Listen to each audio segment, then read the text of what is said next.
Hello, everybody. Hello, Will Emmanuel. You have to join a work call. We're going to provide a new career path because constant growth and shit don't. I hope you don't miss too much fun. Hopefully, we don't have too much fun. Can you ever have too much of a good thing? Well, Emmanuel, I hope that's productive and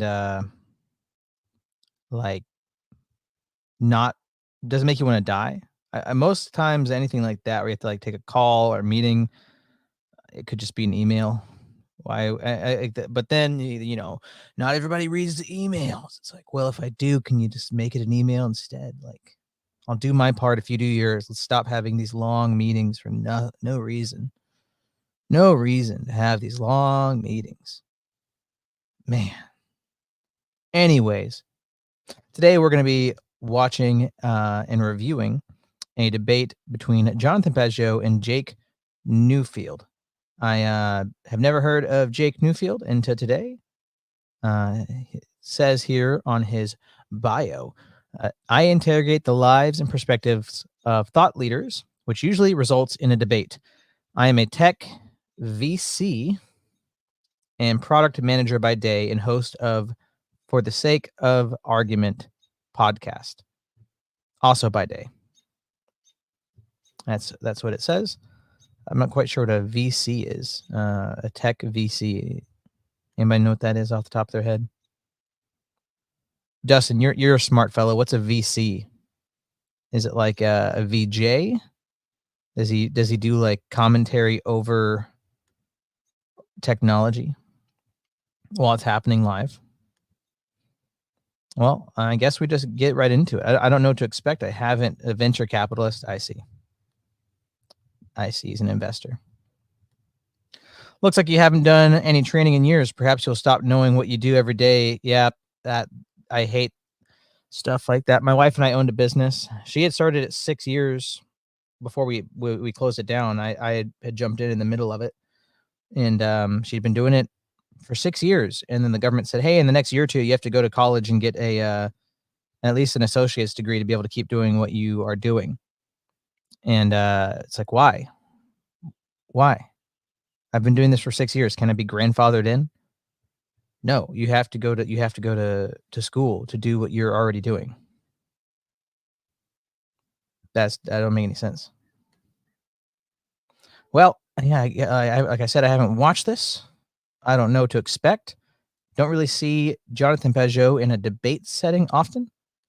So let's see. I don't even know Jake Newfield's position. I assume he's an atheist because the title is Christianity Real? That is the title of the debate. So let's start. Do you believe that there is... I'm not sure how to answer your question. Yeah. Do you believe that the way we ascertain truth about the paths, it has to do with a certain threshold of evidence? No, I think that's No? bullshit. I think it's Really? that's nonsense. Do you think so? It's actually not how you ascertain truth, both either in your life and because okay, how about this? Let me push you this way. Yeah. So how do you know that the people who are presenting that evidence to you aren't lying, Jake? So have you seen the evidence yourself? Let me ask you that. Have you seen the evidence yourself? Did you hold the archaeological piece in your hand? Did you read the ancient manuscript? No, but I could. You trust them, right? You trust them. Well, what does that even mean? What do you mean? You don't believe everything that he draws? I don't understand the question. A caveman can draw. It's like the purpose of your life is to ascertain the factuality of things. Which let's skip the teasing stuff. I'm already here. You don't need to tease me. You saucy minx. I'm already. You know what I want. Gosh, how a minute and 45 minute, 2 minutes in, you're still teasing? That's too long of a tease. Jake. Okay, that's the tease is over. You got to do a smaller tease. To draw a buffalo fly. Yeah.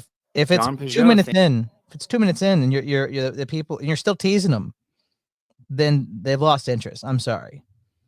Like, you got to get their interest in the first 30 seconds. Or, I mean, are you not confident in yourself, Jake? I don't know who you are. I literally don't know you at all. But stop teasing me, dude. Thank you so much for joining me today. It's great to meet you. John Pageau, for those who don't know, is a French-Canadian icon carver, public speaker, and YouTuber. John, you explore symbolic patterns that underlie our experience of the world, and you look into ways that those patterns emerge and come together, whether that's manifesting in religion, art, and popular culture. John, you're the editor of the Orthodox Arts Journal, and you host the Symbolic World blog and podcast, which is becoming a really, really popular show on YouTube. Did I miss anything there? No, that's pretty good. I mean, hard to characterize because I do have all these different aspects of me, but that sounds pretty good. Can I ask you a question? Have you guys ever heard Jonathan say in Christianity? Like, have. you consider yourself a Christian. Is it that you see the value in Christianity, the symbolism, the culture, the religion? Or is it that you believe the Bible is divine, that Christ was a real person who died and was resurrected, so on and so forth? That's not an or, right? It's an and. It's not an or, right? It's an and, right? So is it? I mean, is it or is it both, or is it one or the other for you? No, it's both. Sounds like it's both. It's both. And it's both for an important reason. It's both because one of the problems that we've seen in the modern age is that they say something like, that the structure that comes in stories, like it's an interesting thing, it's an interesting fiction, and so they want to project it out of the world. But my contention is that symbolism happens. That is, that the very happen of an event is perceived through the lens by which the Bible stories were written. It's the very fact that you can conceive of the flow of time, you can cut it into sections that you care about and attend to, is the same structure as the Bible. So, so the idea that those things that are the highest form of the pattern, let's say the Bible stories, or let's say the story of Christ, that it's so completely crazy that it would happen. It's like, why is it crazy that it would happen if it's the pattern of reality? And even though it has aspects to it which look at the outset to be miraculous, they nonetheless point to the very structure of being. And so that's why, for me, it has to fit all together, especially in the case of the story of Jesus, which is that's the way we understand it. It's like the way that C.S. Lewis talks about it. He says that, the story of Jesus is the myth come true. That is, it's the mythological the one structure true that myth, actually is what he says. Fully embeds itself in the world of experience. And that's why it looks the way that it does. We don't have to go into this, but what was that? It cut. Like the worst thing I've probably ever heard Jonathan Pageau say is that, evolution happened, but I don't believe in it. And again, it's just like, just say it didn't happen and you don't believe in it. That's better. That is much better to say it didn't happen and you don't believe in it, because it didn't happen. So I wonder what he cut out. What did he cut out? Was it just like awkward silence? But ask you about religion and what's behind your religious belief. Can we go there? Sure. Are you sick of that? Are you sick of? No. I'm always I don't want to be. I can edit out this. No, that's fine. This little talk right here, but I don't want to catch you off guard. Do you mind if I press you? Like, I don't want to take up the whole call with this, but okay, because I can't help myself. So here's my question: how do you know that that the creation of the Bible was divine and that the stories are a reflection of reality? How do you know that's the case, and that it's not the case that humans wrote it over generation, and that that the Bible was divinely inspired and not just written by humans and made up? It is written by humans. How do you know it's not made up stories? Well, okay. The first thing to say is that you're sick. You're probably sick. What do you mean? Like, I'm not sure what you totally mean by made up stories. What I mean is, let me say it clearly. What I mean is that there is a manner to which we care about made up stories to a certain level, but that level has a limit. There's a limit to the extent to which we care about made up stories. We tend to care about stories that consolidate our identity, that consolidate our place in the world. Those stories are not made up. They are transmitted. And in their transmission, it is possible that they change, but they're not someone who one day sat down and made up a story. They are a memory that gets contracted over time, right? So it's like the memory gets contracted for reasons that we could talk about. But the idea that this is someone who sat down and made up these stories. It's like you know, that's true of Star Wars, but Star Wars I get what Pageau is doing here, trying to get him to clarify what he means by did it really occur. I mean, he's asking, my understanding, he's just asking, did these really occur, or did they not occur? That's what he's asking. But then Pageau is going on this little rabbit trail. Maybe it's him trying to clarify, like, is this what you're meaning? Like, I mean, people care about like Spider-Man, but it's not real. But I mean, there's powerful things in it, and it speaks to. My mic is bad. What's wrong with my mic? Oh well. All right. Well, I think it's because Nadim is trying to sabotage me or something. It's persecution. But yeah, I mean, what do you guys think? Is this Pageau clarifying, or is it kind of a rabbit trail, another topic? I mean, I don't know. Let's keep listening. Does not found civilizations. I mean, people like Star Wars, but it doesn't found civilization. So stories that are told to be the origin of people, they are the bringing together of memory and transmission, express the reason why we exist together. And so the Bible stories, they necessarily have to be that, you know, not just this Bible stories, but the Iliad and the Odyssey and the Greek myths and all of these stories, they're not people who came up with them. That's not how any of this works. It is people who That's not how any of this works. Are telling stories that they've heard and are retelling them in a way that can be understood by the people to who they're speaking. Does that make sense? Like, so both in an oral culture, that's it. That's true, but it's the same thing that happens when you inscribe them in a text. So let me try to come at this question a different way. I don't know if I'm probably doing a poor job articulating it. So another way for me to kind of approach it is, how do you know Jesus Christ was a divine person that was killed and resurrected? Like, whether, or the talk, like my question is really, how do you know that the supernatural things described in the Bible happened? And I would imagine that your response, I don't want to speak for you, but I would imagine your response is something along the lines of, you know, if we accept the premise that the Bible is divine, then that as a premise absolutely justify, you know, that can explain how something supernatural can happen. But let me not answer the question for you. So how do you know these supernatural things, or whether we're talking about the resurrection, you know, you name it, how do you know that happened if it's supernatural? So the first thing to say is that the purpose of telling a story of a miracle is not to prove that it happened. Yeah, I'm confused about whether you believe in it or not. Aspect of it. Yeah, it's a very important aspect, because it's like the modern materialist and the modern secularist has completely forgotten the reason why we remember things and the reason why we say things. You know, it's like the reason why we recount miracles is because of what they mean, and also because of what they afford, and not because of we are trying to prove that it happened.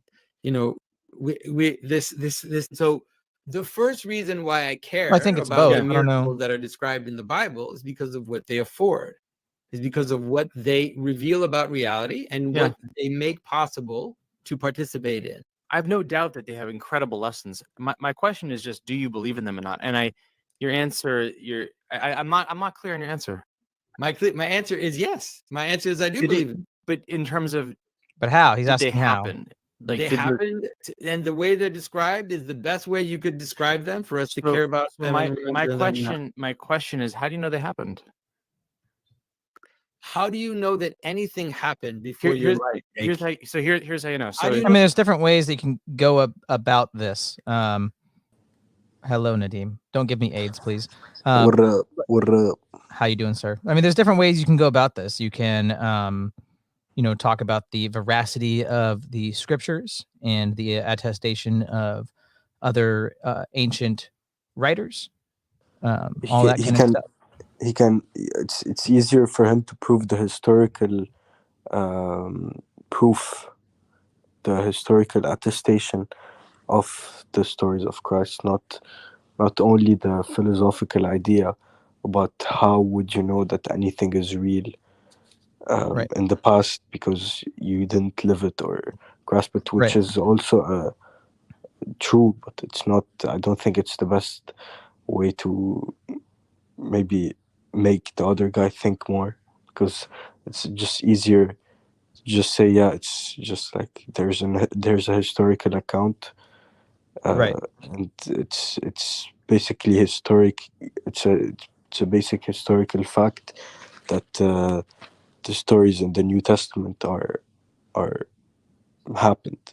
Maybe they could argue that, okay, maybe the miracles are not, or something, but the stories that don't necessarily need that doesn't have the presence of like a blatant miracle, are all historically attested. So Right. I mean, if you don't accept that Jesus Christ was a historical person at all, or if you don't accept the resurrection, then you have to throw out Alexander the Great by your own standard, because we have less attestation that he was a real person and that he did the things that he did. Like, you just have to be consistent. It's usually like just an anti-Christian bent.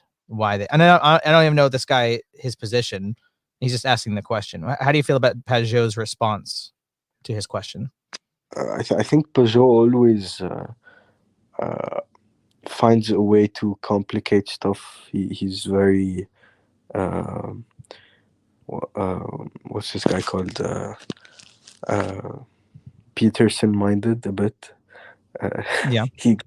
He got the virus, the the Peterson virus, but I mean, what he's saying now isn't necessarily incorrect. Yeah, I don't think Pageau is saying something that's necessarily wrong. The way I typically, like, when Pageau is not at his best, the way I describe that is, let's say, like, if somebody asks a question about orthodoxy, and it's like, okay, this is the akrivia, this is the rule, this is what we believe, and there's like these exceptions, okay, like the thief on the cross, but the standard of salvation. Wait a second. Do you hear me? I do. Yes. What okay, thank you. are you doing, man? That's all you wanted to say? What? Why are you whispering, man? You're whispering so loud. Yes, I turned up microphone volume to 300%. I turned it back down to 36. Oh my gosh. You're wild. Okay, yeah. So, like, if you're gonna ask me what is salvation in orthodoxy, I would give you this answer, and then I'd be like, okay, well, then, like, so you think Protestants aren't saved? I would start giving the rest of our perspective, and I start giving it exceptions, and I like the rest of it. But I think Pageau likes to start with the rest of it. He likes to start with the exceptions and this other way to look at it, and then it's like he doesn't always get to the answer. It's like he starts with all the exceptions. I think an argument from miracles is bad because Muslims can also do that. Right. Do you? Are you saying that? Are you saying that Pageau is making an argument for miracles? I don't know if I got that. Yes. You think so? Did I miss that? I think he isn't going by the historical Jesus. He's going by Jesus performed miracles. I see. I hope we don't wake up your parents. Wouldn't be good for you or me. No. I'm whispering because they are awake. Oh, you don't want to get caught doing things you ought not do? No. I don't want to speak English randomly. I see. Is English forbidden in your household? English. No, it's just weird. Let's keep going. Know that anything happened outside of your own experience. Yeah, so we have an accepted tradition of like the reason we know that we have an accepted tradition. Yeah. Just repeat after you because it's the same.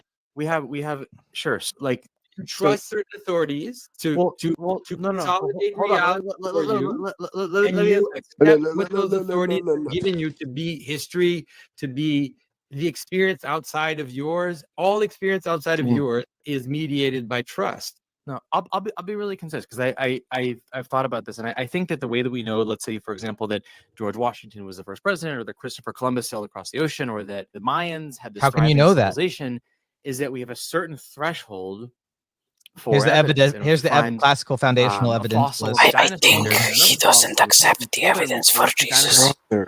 I think he doesn't accept. I think he I don't know doesn't your accept the mind. evidence for Jesus. Can you go to Because any the place where you can Bible- just talk? No. So I think he doesn't accept the evidence for Jesus because the Bible paints him as God. So he doesn't accept the religious testament of, well, a person, a historical testament. But because Alexander the Great, there's less evidence for him, but he isn't painted as God. So he accepts evidence for him. I see. I think the evidentialist epistemology is really dumb because there is no what is it, the heap fallacy, like something like that. When you have a grain of sand and you put it down, you put another one down, and put another one down, put another one down. When do you have a heap? Or when I start taking away, when do we not have a heap? Sorry, this paradox. Yeah, is that what it's called? Yes. Yeah. So there's no actual point in which you'd go, okay, that's the evidence that convinces me because you piled enough evidences on top of each other. And that doesn't mean I'm doing the genetic fallacy then. Because we. Well then, yeah.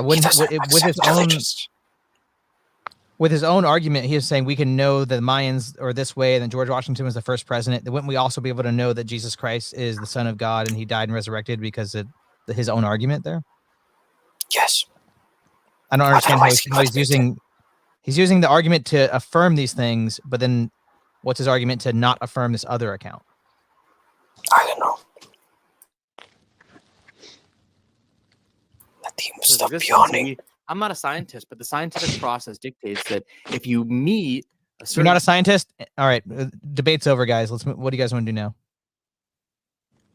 threshold of evidence, and that evidence has like hard defined criteria, then we know that dinosaurs existed, that the earth is round, that Christopher Columbus, all these things. And so that's the answer to your question of how do we know something existed before the lifetime? There's a threshold of evidence with the parameters set by the scientific method. And if that threshold is met, that's how we form scientific conclusions. So we understand it because it's totally arbitrary. Years ago, human beings so what's the scientific method? Had wings and could fly. Well, he's not a scientist, dude. He can't tell you. He can't tell you. He's not a scientist. I would say, show me the evidence. And if and maybe you could show me evidence. Like maybe there's some drawing somewhere. But unless that evidence if you can show me a kid in 33 AD with a little stick figure of Jesus, that's the evidence. That's the only criteria I need. This reminds me of King. I would say there is drawings. What are you saying? What? This reminds. Wait, I'm gonna lower. There is drawings out there. So are they by little kids with crayons? They're not crayon drawings. Is it better now? A little bit, yeah. Okay, so this reminds me of Hank of Lamia, who didn't want to accept the soul because I couldn't draw the soul. Because you can't draw the soul? Yes. I mean, there's tons of things you can't draw. You can draw, you could say like instantiations of them or like representations, but like how could you draw love? You could draw. He thinks that soul is equal with the body. Okay, so he reduces the soul down to body. Yes. Okay. I asked him about love, and he threw me a heart with an arrow. That's pretty good. So like draw like what's the number 7? He just draws the 7. It's like that's it. I'm like, say I'm a caveman named Nadim. I've never seen that before. That doesn't mean anything to me. Like, how can you get me there? Draw induction, draw implication, draw the mind, draw anything like that, any transcendental. I don't buy it. I don't believe you that people could fly. Do you believe that there is? I'm not sure how to answer your question. Yeah. Do you believe that the way we ascertain truth about the paths it has to do with a certain threshold of evidence? No, I think that's bullshit. I think it's nonsense. Do you think so? It's actually not how you based ascertain answer truth, both either in your life and because how about this? Let me push you this way. Yeah. So how do you know that the people who are presenting that evidence to you aren't lying, Jake? So have you seen the evidence yourself? Let me ask you that. Have you seen the evidence yourself? he sees the evidence. The evidence. Rooster. Yeah, it's Huey. He's being an asshole. Rooster. Even if you saw the evidence yourself, you'd have to interpret the evidence. Evidence isn't self-interpreting. So I mean, he would have to acknowledge that he has faith in the interpretations, in the consensus. Did you hold the archaeological piece in your hand? Did you read the ancient No, manuscript? but I could. But Trust them, right? Why You is trust he them. getting so aggro? Well, yeah, You yeah, trust them. yeah. So that's the He answer, yells man. lowercase. The answer is So trust. weird. That's how it works. Yeah. It actually is held in trust. And so we have witnesses of things happening in the first century, witnesses that we trust, that I trust, and I trust those witnesses, and therefore I believe that it happened. Yeah, So we but have multiple witnesses that Yeah. have experienced something, and I trust that it Well, happened. And I trust that it happened not because of the witness. What? he talks about all this like complicated stuff, and then after he finished, he gives the basic argument that there's witnesses. That's all. He's like backwards. That's exactly what I said. He's like touching his ear like this. It's like depends on what you mean by depends on what you mean by depends on what you mean. It's a infinite depends. Ad infinitum. It depends on. Continue. Okay. Why is Peterson getting so? Oh, sorry, Peterson. Why is Pageau getting so aggro? He yells in lowercase. It's so weird. Mm-hmm. This is probably the most aggro I've seen him before. And he's Canadian, so it's really not in his nature. Oh, you've seen it before? No, I've seen him 2 times in my life. Oh, I don't know. I as an Where, angry. Serbia? Was he in Serbia? No. What? I mean on internet. Oh, okay. Like just in general or angry? In general. Oh, okay. Yeah, I don't know. An angry Canadian, that's frightening to me. This is, Yeah. but because of what it affords me. You're right. Because you're confusing things together.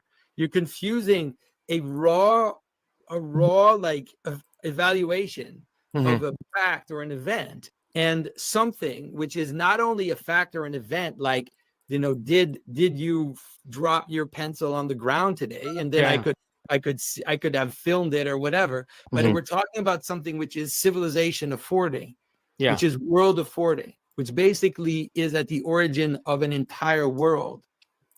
Yeah. And so how can I say this? It's like,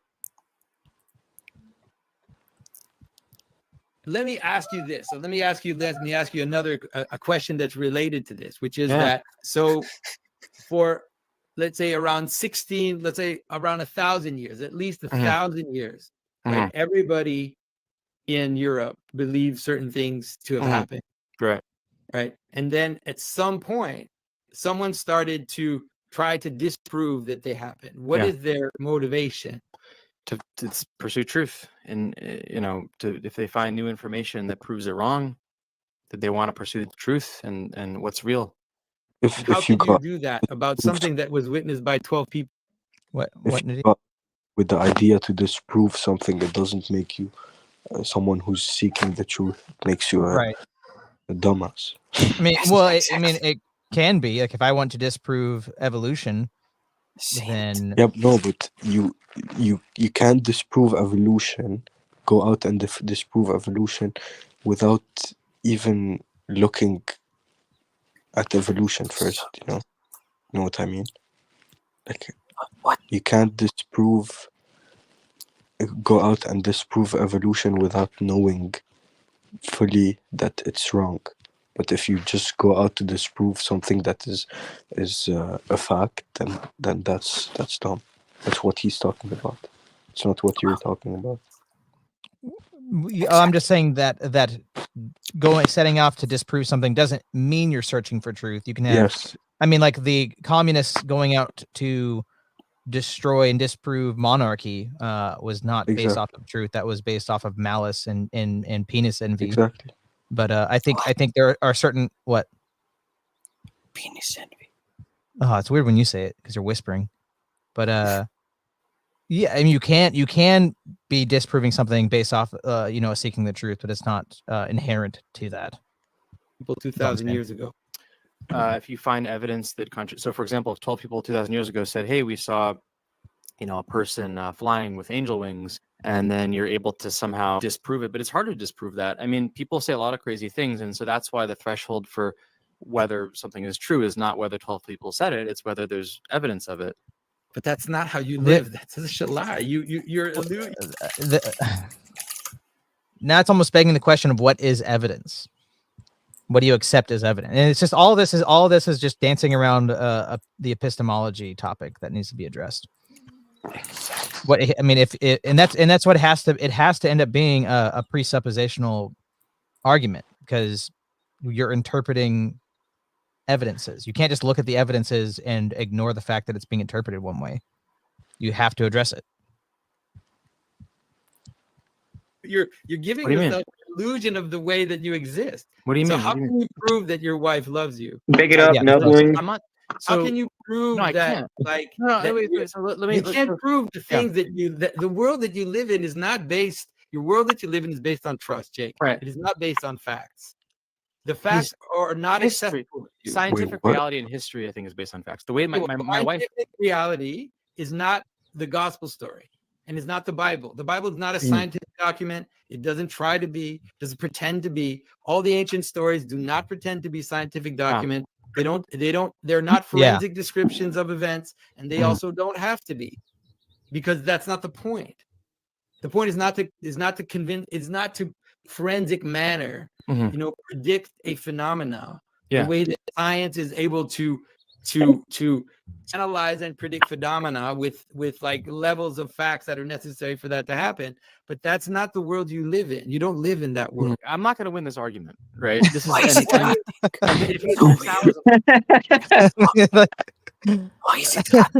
that? Wait, what? Why is What?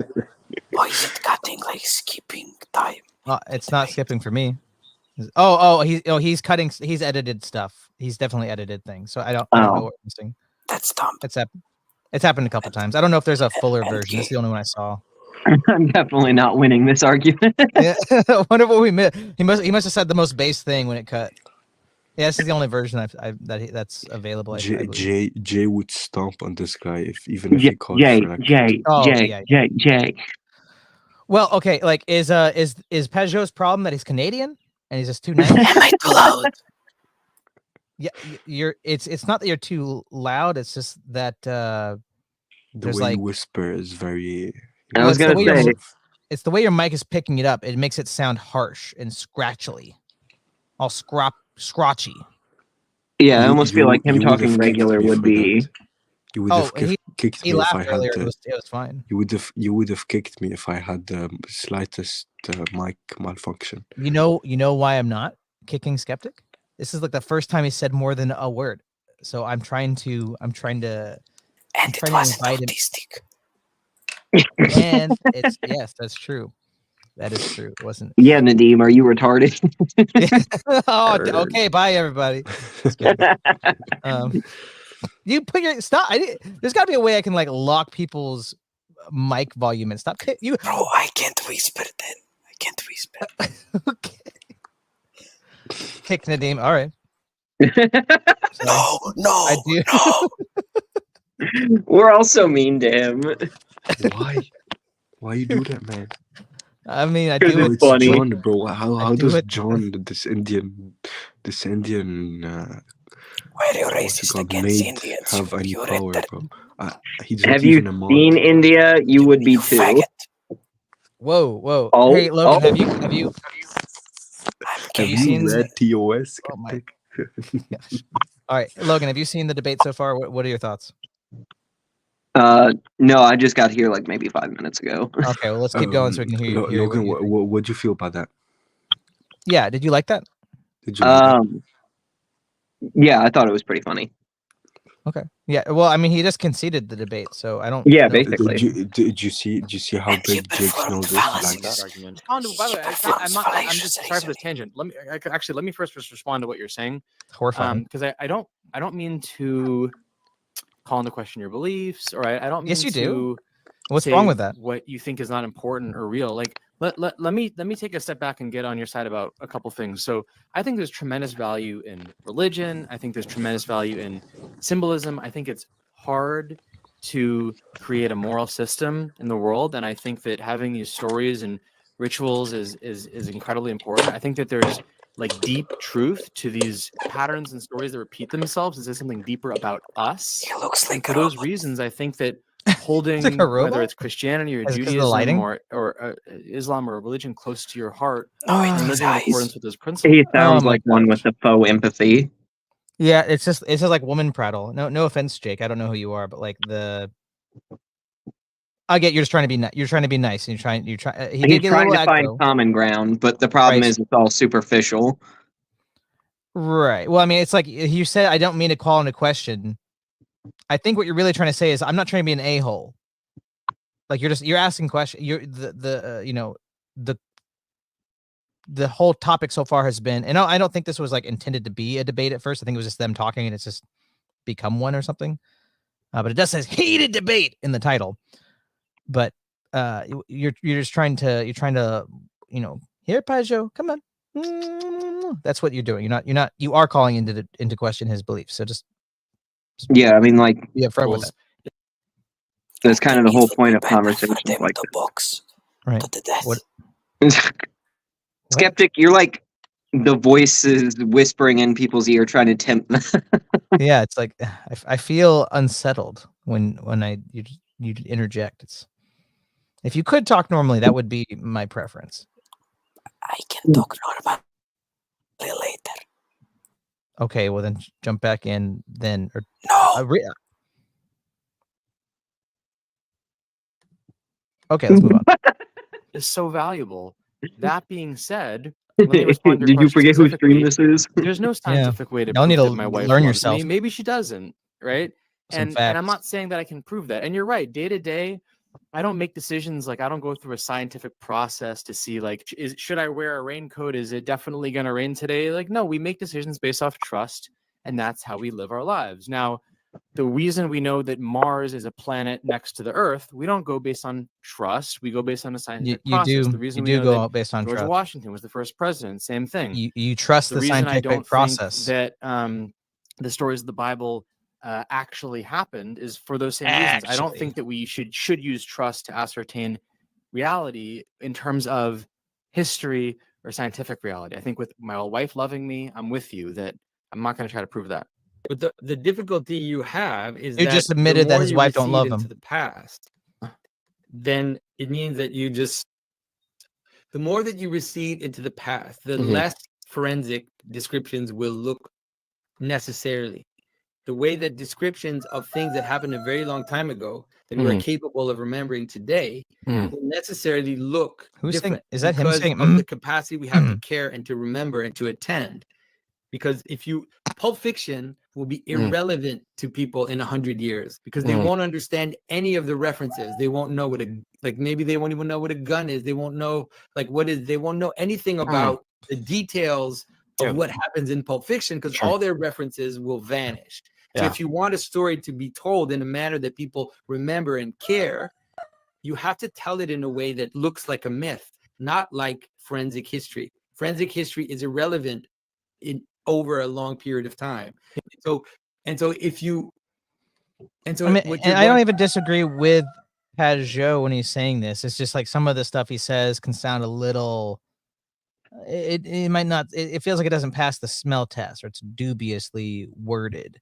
And it'd be easier with these kind of conversations because, like, I think Pageau works when it's just like, okay, if we just start with the assumption like this is orthodoxy, and we're going to talk about orthodox stuff, and it's not going to the meta level stuff, then he's really good and he's able to articulate things in ways a lot of people can make sense of. But when it gets to these putting things into questions in a philosophical debate way, epistemological, then he's trying to still use his natural language that he uses in the assumption of Christianity, like internally, and because he's trying. His whole thesis, from my understanding, is that he's trying to become a bridge for people who are materialists, secularists, atheists, so they can be able to see that there's coherent. There's coherency in Christianity. That's not just this dumb Protestant evangelifish stuff that they're used to. He's trying to talk in a language that they can start to understand. And weirdly enough, when this secular person is just asking how do you know what you know? I mean, I don't think he's necessarily giving like terrible answers, but it's definitely not the strongest.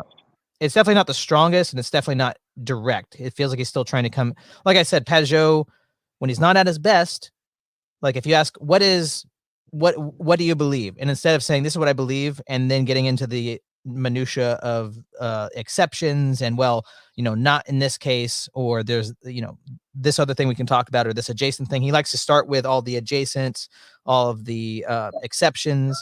Like instead of talking about normative way of salvation in Orthodoxy, he's like, there's the thief on the cross, and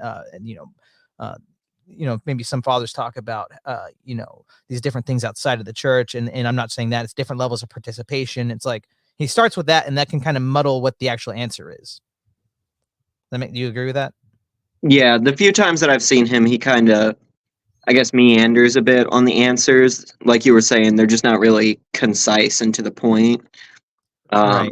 It's like I don't even necessarily think a lot of things he says you gotta let wrong. skeptic in, man. He be sending He me. crying. You making him cry, the poor little boy. He will explode, man. Oh, well, then he's definitely gonna.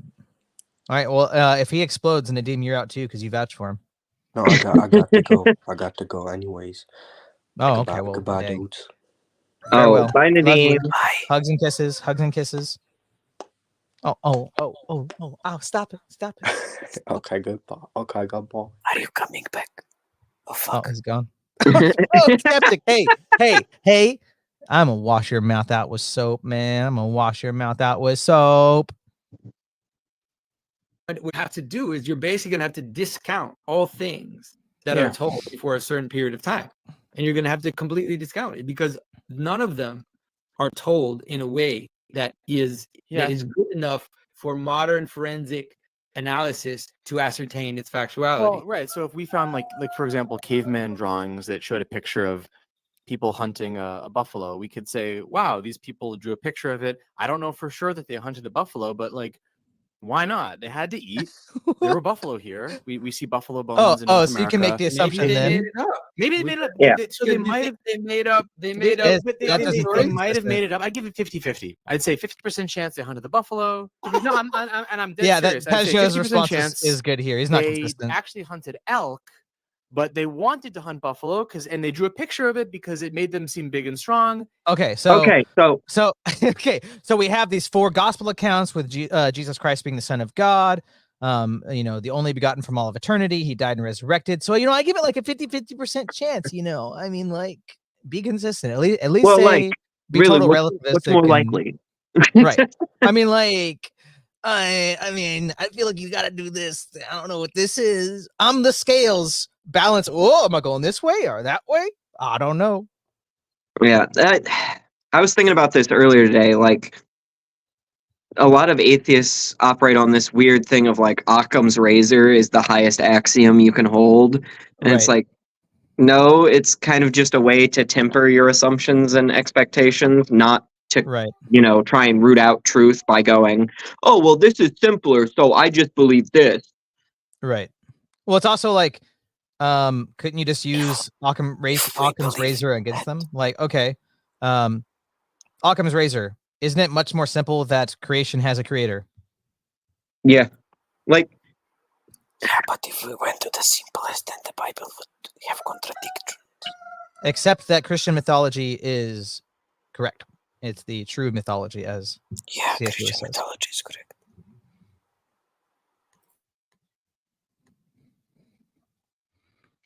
There's something going on on the internet or something. 50% chance they hunted elk and drew a picture of a buffalo because it was a nice picture. How do you even know that's 50% chance that picture was a reflection of reality? And so based on that cave drawing, I could say, 50-50 because the activity they're describing holds true when we look at physics, right?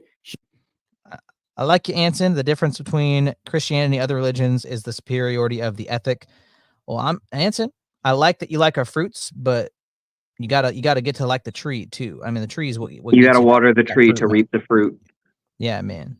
Yeah, man. You got to see that the come and see, man. Come and see. I know you see that we got good fruits, but that ain't all we got, man. Shoot. Humans can hunt. You buffalo. Now, like my and peaches? that's Come and shake my tree. So if they drew a picture of a UFO, or if they drew a picture of One something quick supernatural- one quick before we get into all these UFOs. UFO Hanson? is Satan. They're demons.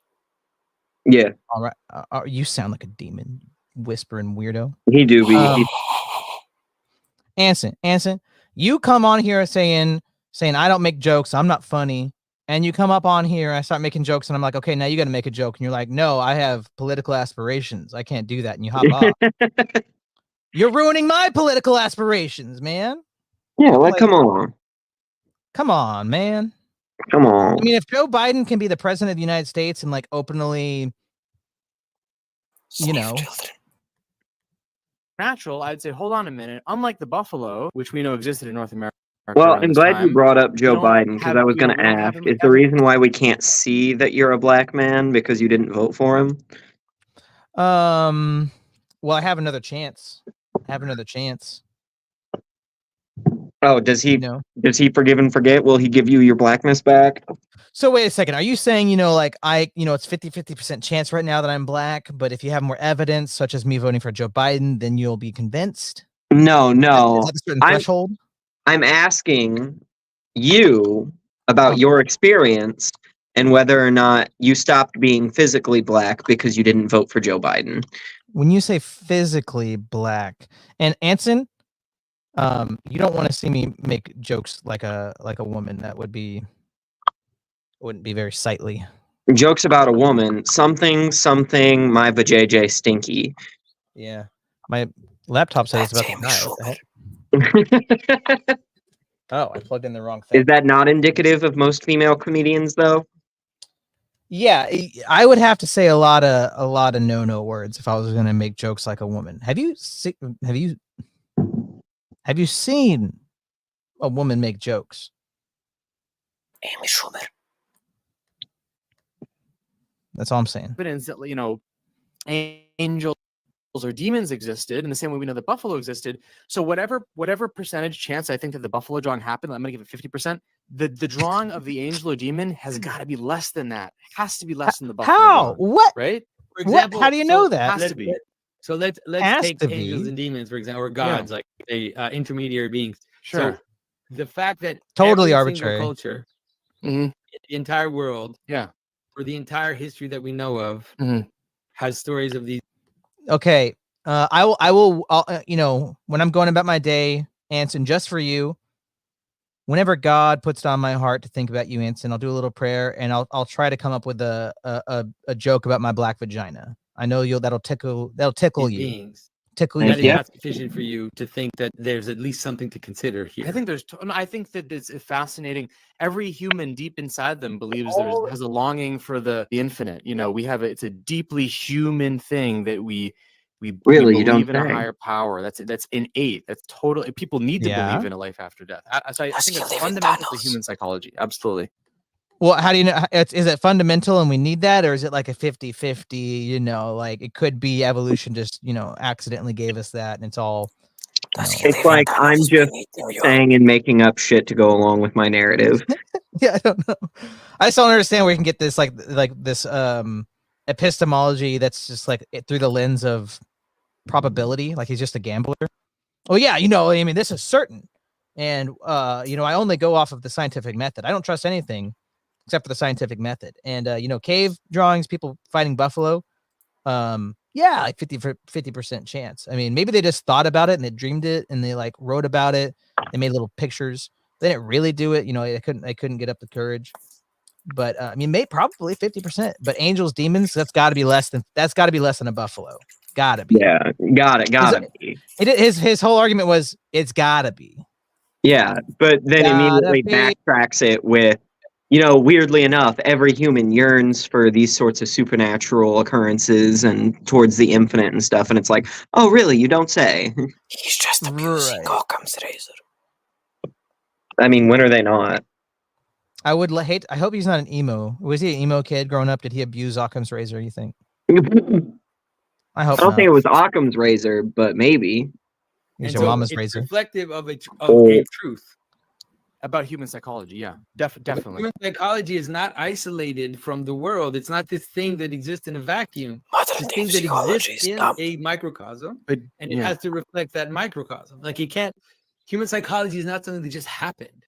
It happened in relationship to the world, and so the idea that Yeah. human psychology is completely divorced from the world. But not everything we believe and feel happens in reality. So like it's deeply human to have a longing for Not everything we think and feel happens in reality. Well, he is right. That doesn't sound very materialist of him. He says nothing that we think or is happening in the material part of the universe.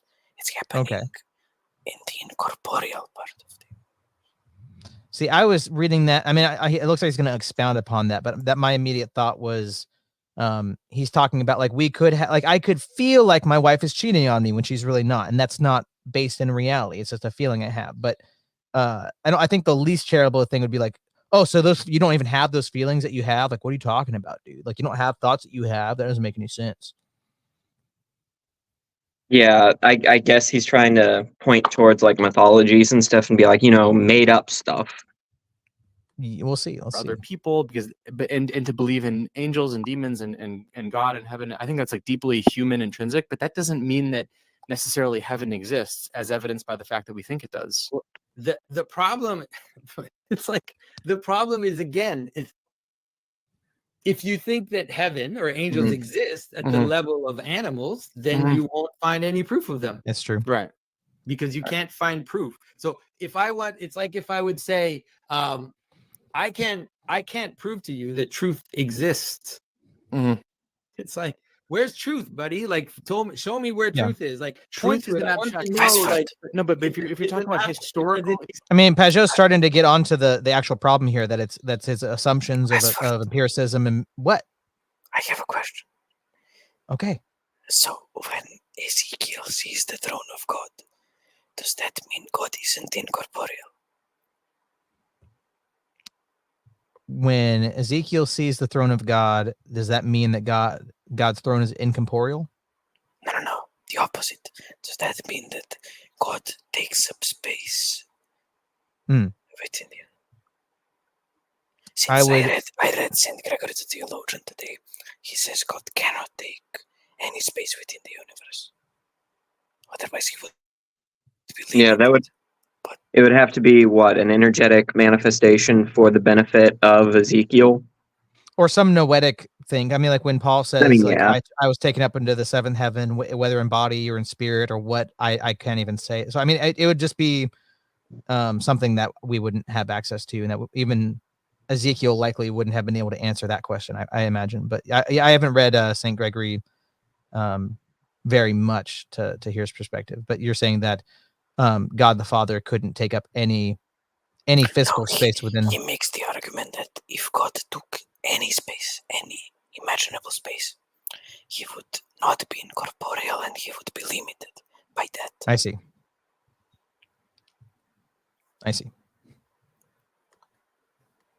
Where did that come from? Did that something in the debate spark that? Yeah, something that Pageau said reminded me of that.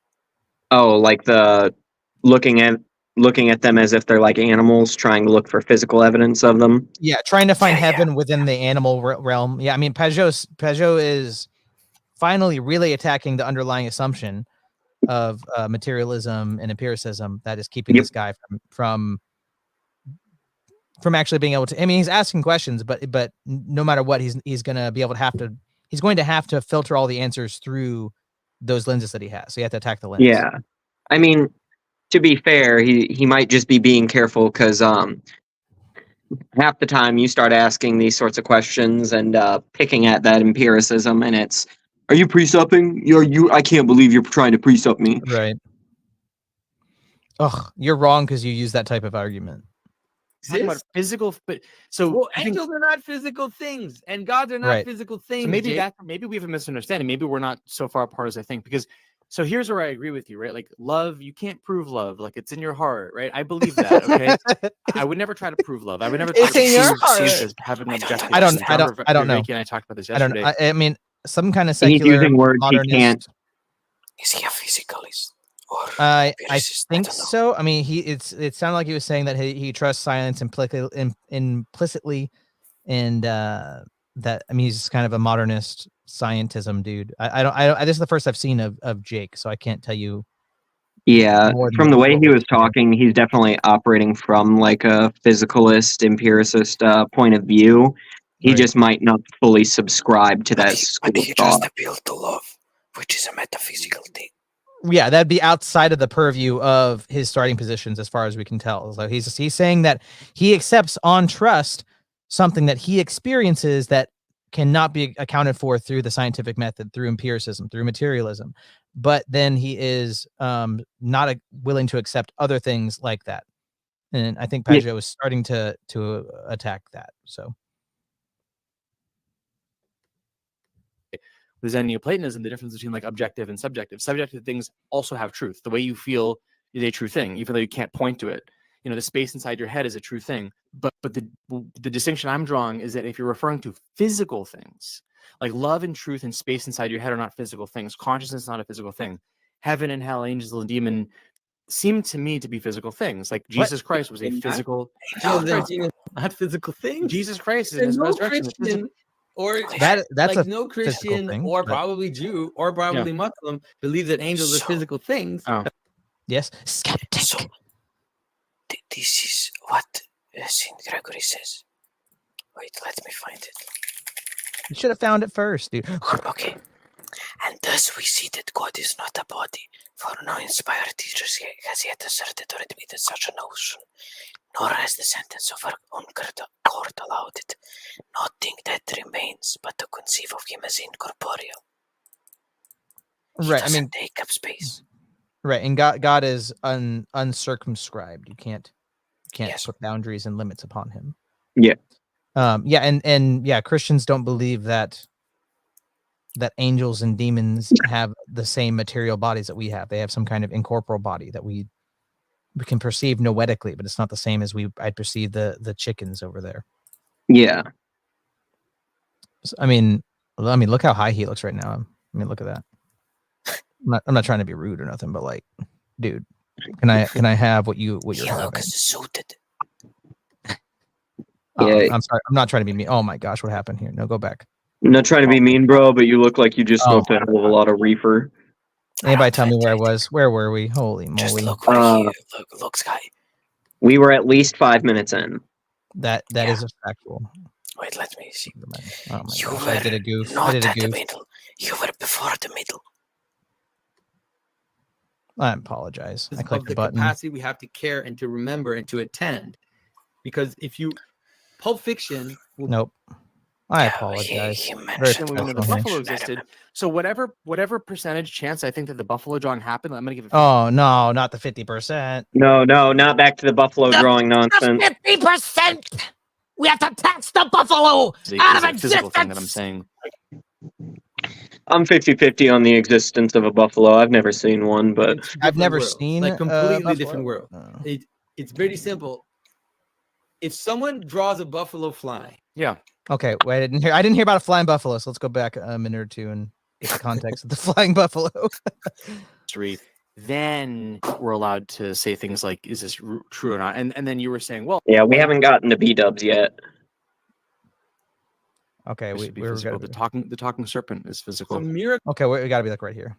Yeah, that's question than the existence of angels or demons. Angels or demons are not physical beings. Got They it. are Yeah. agentic intelligences that act on us from just they act on us in ways that we recognize when we see the coherence of patterns that is acting on humans. So you can actually notice that everybody Wait, in what? America seems to think that America exists. But Yeah. I can't point to it. Panacea. Where's America? Right. Not well. What? Well, I don't understand. Did he just say that the angels are a reaction to our being? I don't. Maybe I wasn't paying close enough. And let's go back. I don't think angels would be a reaction Clearly to a physical beings. being. Yeah. That is for sure. That is a different question than the existence of angels or demons. Angels or demons are not physical beings. They are agentic intelligences that act on us from just they act on us in ways that we recognize when we see the coherence of patterns that is acting on humans. So you can actually notice that everybody in America seems to think that America exists. No, I don't think he was saying that angels and demons are reactions to human beings. It's just that they can affect us in some way. They can enact their wills upon us in some way. Well, guardian angel, for example. Right, or demons giving you logos moi, implanting thoughts into you. I mean, I think that's what his point was.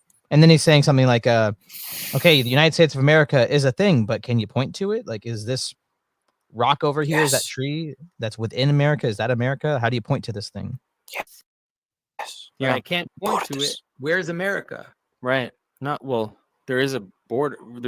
But you're right. It's like it's an abstract thing. Is it the people? How can an American who's not in America thinks he's an American? I agree. It would be silly for me to try to prove the existence or absence of non-physical things. But I thought a lot of the supernatural things you're talking about are inherently physical. Like That's a ridiculous thing. That's a ridiculous idea. The idea that supernatural is physical. Then why? What does that even mean? I don't even know what that would mean. I mean, what is a supernatural thing? Then like the parting of the parting of the Red Sea, that would be physical. The resurrection of Christ would be physical. The talking serpent is physical. So miracles are events in the world for sure. Yeah, the talking serpent. But what about the talking unicorn? Let me say this. That's a good point. They're not supernatural in the sense that they have to have happened in the world. Like, so they're. Logan, it still looks like it hurts you. Something that we find difficult. Well, I'm also in the path of the sun. And so, you're what? Huh? You're what? Son. The what? Okay, vape one more time for me. It looks like it pains you. Yeah, come on, make do the vortex thing.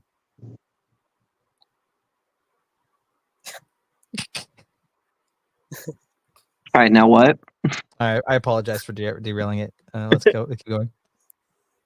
The miracles are, how can I say this? Miracles are not just freak events. The best way to understand miracles is to understand that they are things happening in the world that are showing a level of meaning that is higher than the one we're used to seeing. Does he mean theophany? It's a high. I think he's including theophanies under this banner of miracle. Oh, thank you. You can use the analogy of strong emergence to understand what a miracle is. Is that the constituent elements of the being do not account for the higher manifestation, right? So like there's nothing in hydrogen and oxygen that accounts for the qualities of water. Sure. So that's a miracle. That's a miracle because talking serpent, that's physical, right? That'd be physical manifestation. Talking serpent is physical, but that's like you go into Genesis, man. That's a difficult one. Like going into Genesis is a difficult one because that's an old story. My only point, and hopefully my last point, because I hate to drag you into this, is my final point is we're both in agreement that it's silly for me to try to prove or disprove something non-physical like love or truth, anything like that. And then my point was, okay, but I think when it comes to physical things, I think it was heated. Well, to get views, obviously, and Pageau did get a little aggro there at the beginning, but it was veiled underneath his Canadianness, his Canadianicity. So it wasn't quite heated, but it was how would you say a little aggressive. A little aggressive. It's just a little aggressive. I mean, events. He said the words bullshit. So history. Then we're allowed to say things like, "Is this true or not?" And then you were saying, "Well, angels and demons are not physical. What are you talking about?" And so the point I'm trying to make now is that I'm referring specifically. You pick whatever example you want, Jesus, serpent, whatever you want. When it comes to physical things, we're not talking about love anymore. We're talking about something physical. And I'm saying, maybe I've lost myself here. But you're talking about both angels, demons versus is a physical thing that I'm saying. Like a miracle. You're talking specifically about miracles. If the cavemen drew understand, right? photos of people flying, I would say I'm not They did. convinced. I'm pretty sure they did. By Yeah, the and way, I would say I'm not convinced. They saw a bird, they had a rock, and they sketched it into the wall. Maybe there was a flying person, but my point is that drawing on the wall, that ain't sufficient. So, Like okay, that so- ain't not sufficient. a Didn't caveman earlier he draws said that he humans. just like a What picture or if- something? What if 30 of those people who drew that went through brutal martyrdom? I mean, that's yeah, what I mean this- that's strong evidence, but I mean, like Joseph Smith was a martyr for his retarded faith too, One. so you can't just use that. One martyr, not 30. Yeah, but then you have the heap pile again, which how many martyrs do you add for where it becomes sufficient evidence? It's I would say that's an evidence, but it's not a killer argument. But I mean, you could point to the consistency, the Joseph continuity Smith wasn't of 2,000 innocent years. anyway. He was- Yes, and prophecies from the Hebrew Bible. I mean, his Joseph Smith's a weird dude. Wait, you were like talking little about Joseph Smith? sticks. Yeah. Who do you think I was talking about? Christ. No, I said Joseph Smith, who made up Mormonism, was a martyr for his Mormon faith. So I'm going against what you're. I'm being an devil advocate against what you're saying. I believe Joseph Smith and his right hand Yeah, man but were he wasn't shot. killed for Mormonism. He was killed even though he was a Mormon. Well, I mean, he was killed, wasn't it, because of all his polygamy stuff, or what? Or I Yeah, don't remember but that exactly. isn't Mormonism. But Well, it's the fruit of his apostles- Mormonism. Yeah, but that isn't Mormonism.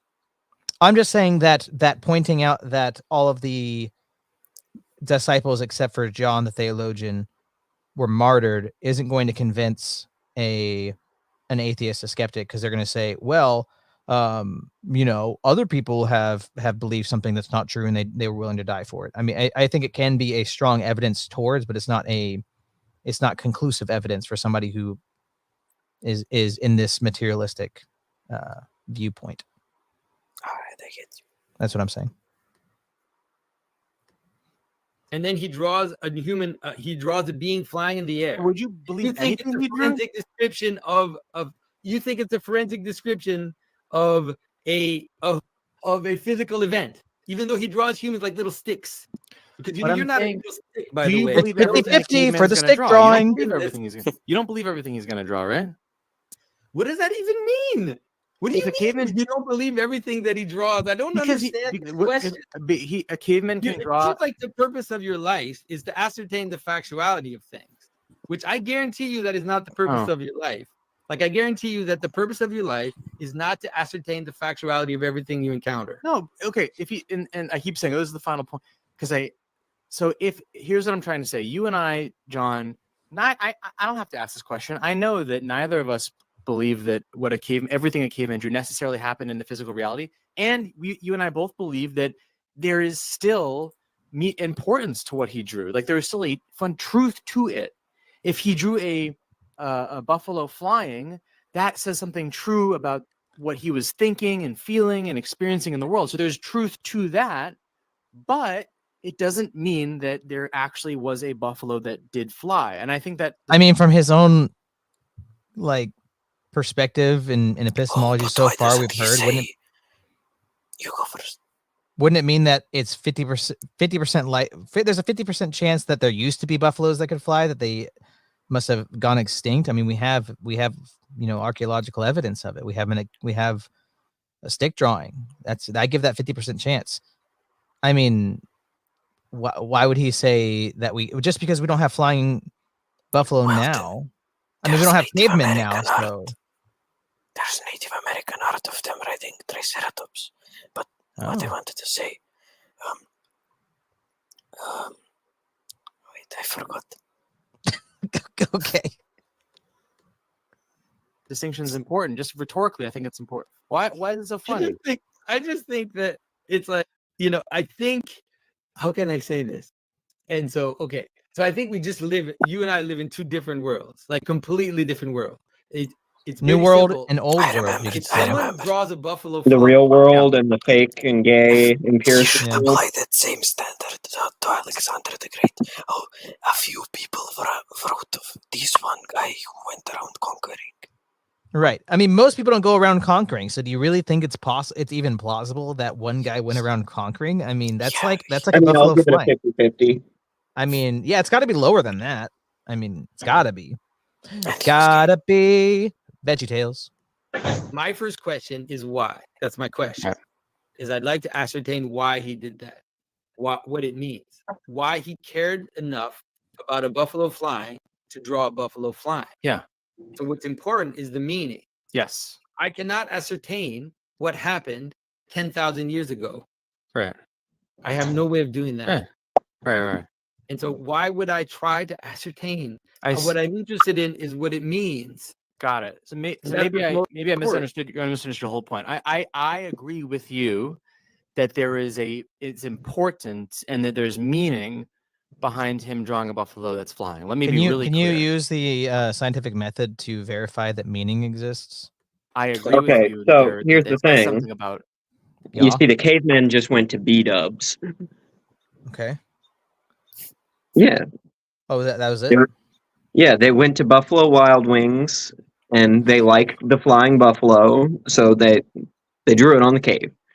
Obviously. Well, I think it's more likely. I think it's 50% more likely that they went to Arby's, and you know what happens when you go to Arby's late at night. I mean, you're probably stoned, so you're gonna go You back get to your mugged. cave with your homies. Yeah, you're probably gonna get 50% chance you're gonna get mugged. I give it 50%. My money's on black, but yeah, they probably went to Arby's. Are you talking about They went Arby's back. or Waffle House? Well, Arby's is definitely much more stoner than Waffle House. I mean, maybe, okay, but like, Arby's is marijuana. Waffle House, meth. okay, fair enough. Remember But physical usually Isn't all it? the stoners are talking about getting Taco Bell. Yeah, they shit their pants.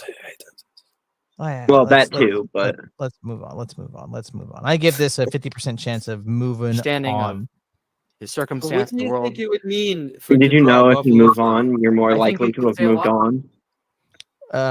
What's the like? I don't. I think there's something intrinsic within the human spirit, much like love, that makes us want to move on. I don't know, but I have to think about it. But it definitely means something. Can you It go ahead and definitely means define that something for me? about what he's thinking, what he's feeling. Maybe he sees the buffalo as being powerful or transcendent, or maybe he Sexy. wishes the buffalo flew, or I don't know. Oh. But it's not irrelevant. I think there's meaning, like you're saying. Can we please go back to the Yeah, sexy, there is, and sexy buffalo? Please? that's I think it's pertinent to the it's debate. far more important Top buffalo bitches near you. ascertaining the factuality of the thing, Definitely. because it's like you're gonna run into I a see what wall, you're- like a nonstop wall, Which Yeah. wall? in terms of what it is that you want for your life.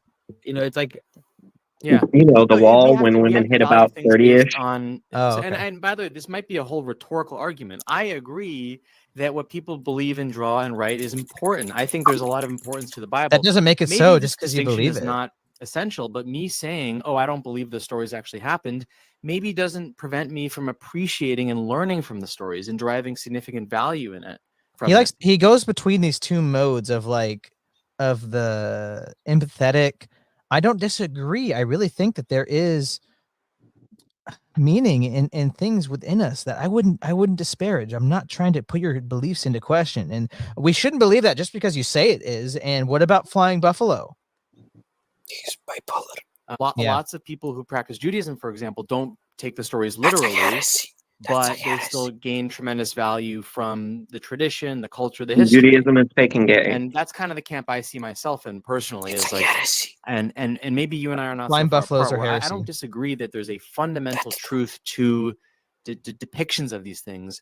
I just call into question whether they actually happened. But maybe that distinction doesn't matter. Like, who cares if it happened or not? Because we can It never does prove it. matter. And what matters was what it was intended by that depiction, right?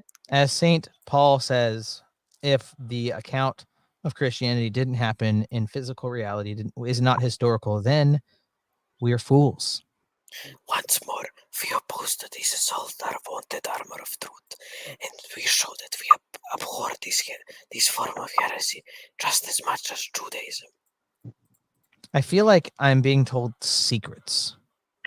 That's Saint like- Gregory of Nyssa and the Holy Trinity. I'm just saying that there's some kind of incongruity in my spirit listening to you, Skeptic, because I feel like it's like late at night and I'm at my friend's house. 12 for me. Well, it's 3 p.m. for me, Yeah. but that's where the incongruity lies. We're watching Jonathan Pageau talk to a silly enlightenment man, and then you're whispering stuff And about then- Saint Gregory the theologian, but it feels like No. I'm staying it up and was I've had Nyssa way too much now. chocolate milk and Cheetos. It was Nyssa now. Theologian Sorry, was Nyssa. the Sorry. previous time. Sorry, I didn't mean to. I didn't mean to. Skeptic is saying good stuff, but the way he's saying it makes him sound like some sort of Gnostic guru. Like I hear what you're saying. I like it, but the way it's being said, makes me feel like I'm in 4th grade. Yeah, we're initial tone policing you. Yeah, you gotta speak up, man. Maybe. I mean, I'm trying to meet you where you I are. understand what you're saying. Okay, so Yeah. let me I'm trying to find where your position is actually. And so this is maybe where I find it okay. So when you describe an event, Yeah. right, you're always describing it for a purpose. Okay. Yeah. Right. And so the manner in which you describe it will change depending on the purpose that you have. And the way that you remember it will also change depending on the purpose you have. Yeah. So the best thing to do with the Bible stories Mhm. is to take what's there. You Mhm. just take what's there. Yeah. When you as soon as people start to ask what really happened, okay, so what really happened in Egypt? Did the Egyptians did the Israelites really live as slaves in Egypt? And did they really? And so then what they end up doing, and you see it with like all these crazy theologians, is they come up with like what really happened in history. And so now they're like, well, maybe the Israelites were a bunch of slaves that escaped from Egypt and like started this little civilization. So they have all these theories about what could have really happened historically. Yeah. And so it's like, then Is he describing you've truthers? lost why Sounds like the it, story yeah. was written in the first place. I agree with Or that. Gnostics. But he cares about But it. John, but can I say, like, let's say I'm a I suppose it's the same and spirit. this is where we're going to be in agreement. Is like I should be able to say, "Hey guys, listen, I ain't trying to convince you whether this happened or not. What I'm trying to convince you is that there's a deep truth and importance to it." Like with Anson, I understand this guy's like where Anson's at. Like, yeah, you can see that there is better fruit and better outcomes of Christianity, but being utilitarian and doing it because it has better fruits doesn't tell us whether it's true. And we as Christians, as Orthodox, are saying this is what happened. This tree is a tree, and there's fruits coming off of it. You can't just eat the fruits without the tree. Yeah. If you want the fruit, you have to tend the tree. We can't. And we're saying the tree exists. The tree happened. Yeah. We have the fruit, and to say that you want the fruit without tending to the tree is to say you don't want the tree to exist for future generations. You don't want it to be watered and tended. Am I wrong? Like, it's just weird to not embody that. Is what I'm saying. Is what I'm saying, folks. That's what I'm saying. I don't want to lose the 30% of people who are going to say, "Oh, if this didn't happen, I don't want to talk about it." I want to tell them, "Listen, don't worry about whether this dude's a gambler. He thinks in probability. There's importance to the stories and to the Bible. And why? Forget about because they happened. I guess I'd rather say let's forget about whether it historically happened or not, and let's focus on the meaning of it. It's both, rather than trying to convince people that it did happen in reality. And I think you'd agree, because I think what you're saying is that it doesn't matter as much. I don't think that's what he's saying. How can I say this? Like, it does matter to some extent, because of the idea that it's not. So my interpretation of Pageau is it's more important to talk about the fruits and talk about the importance of why we have the Christian story and why we have all of this stuff, and the importance of why the Gospels are written the way they do and what they're pointing towards. Then instead of saying, well, what day, what month of the year was it when they were feeding the 5,000? And it's like those things weren't in the things being transmitted, because there's infinite details of an event that happens. You can talk about, like, each person got a haircut, and this dude stubbed his toe, but it's that those things don't matter. Yeah.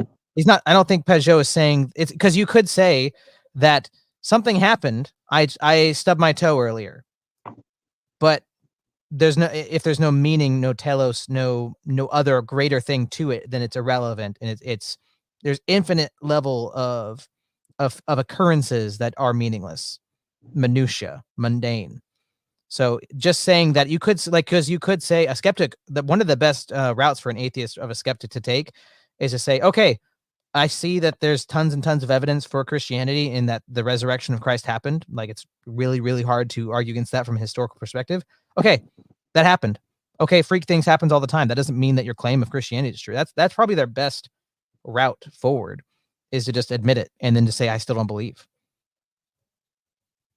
Because if it happened, that doesn't necessarily mean that there's meaning to it, is what I'm saying. So I that's what I think Pageau is saying. What do you think?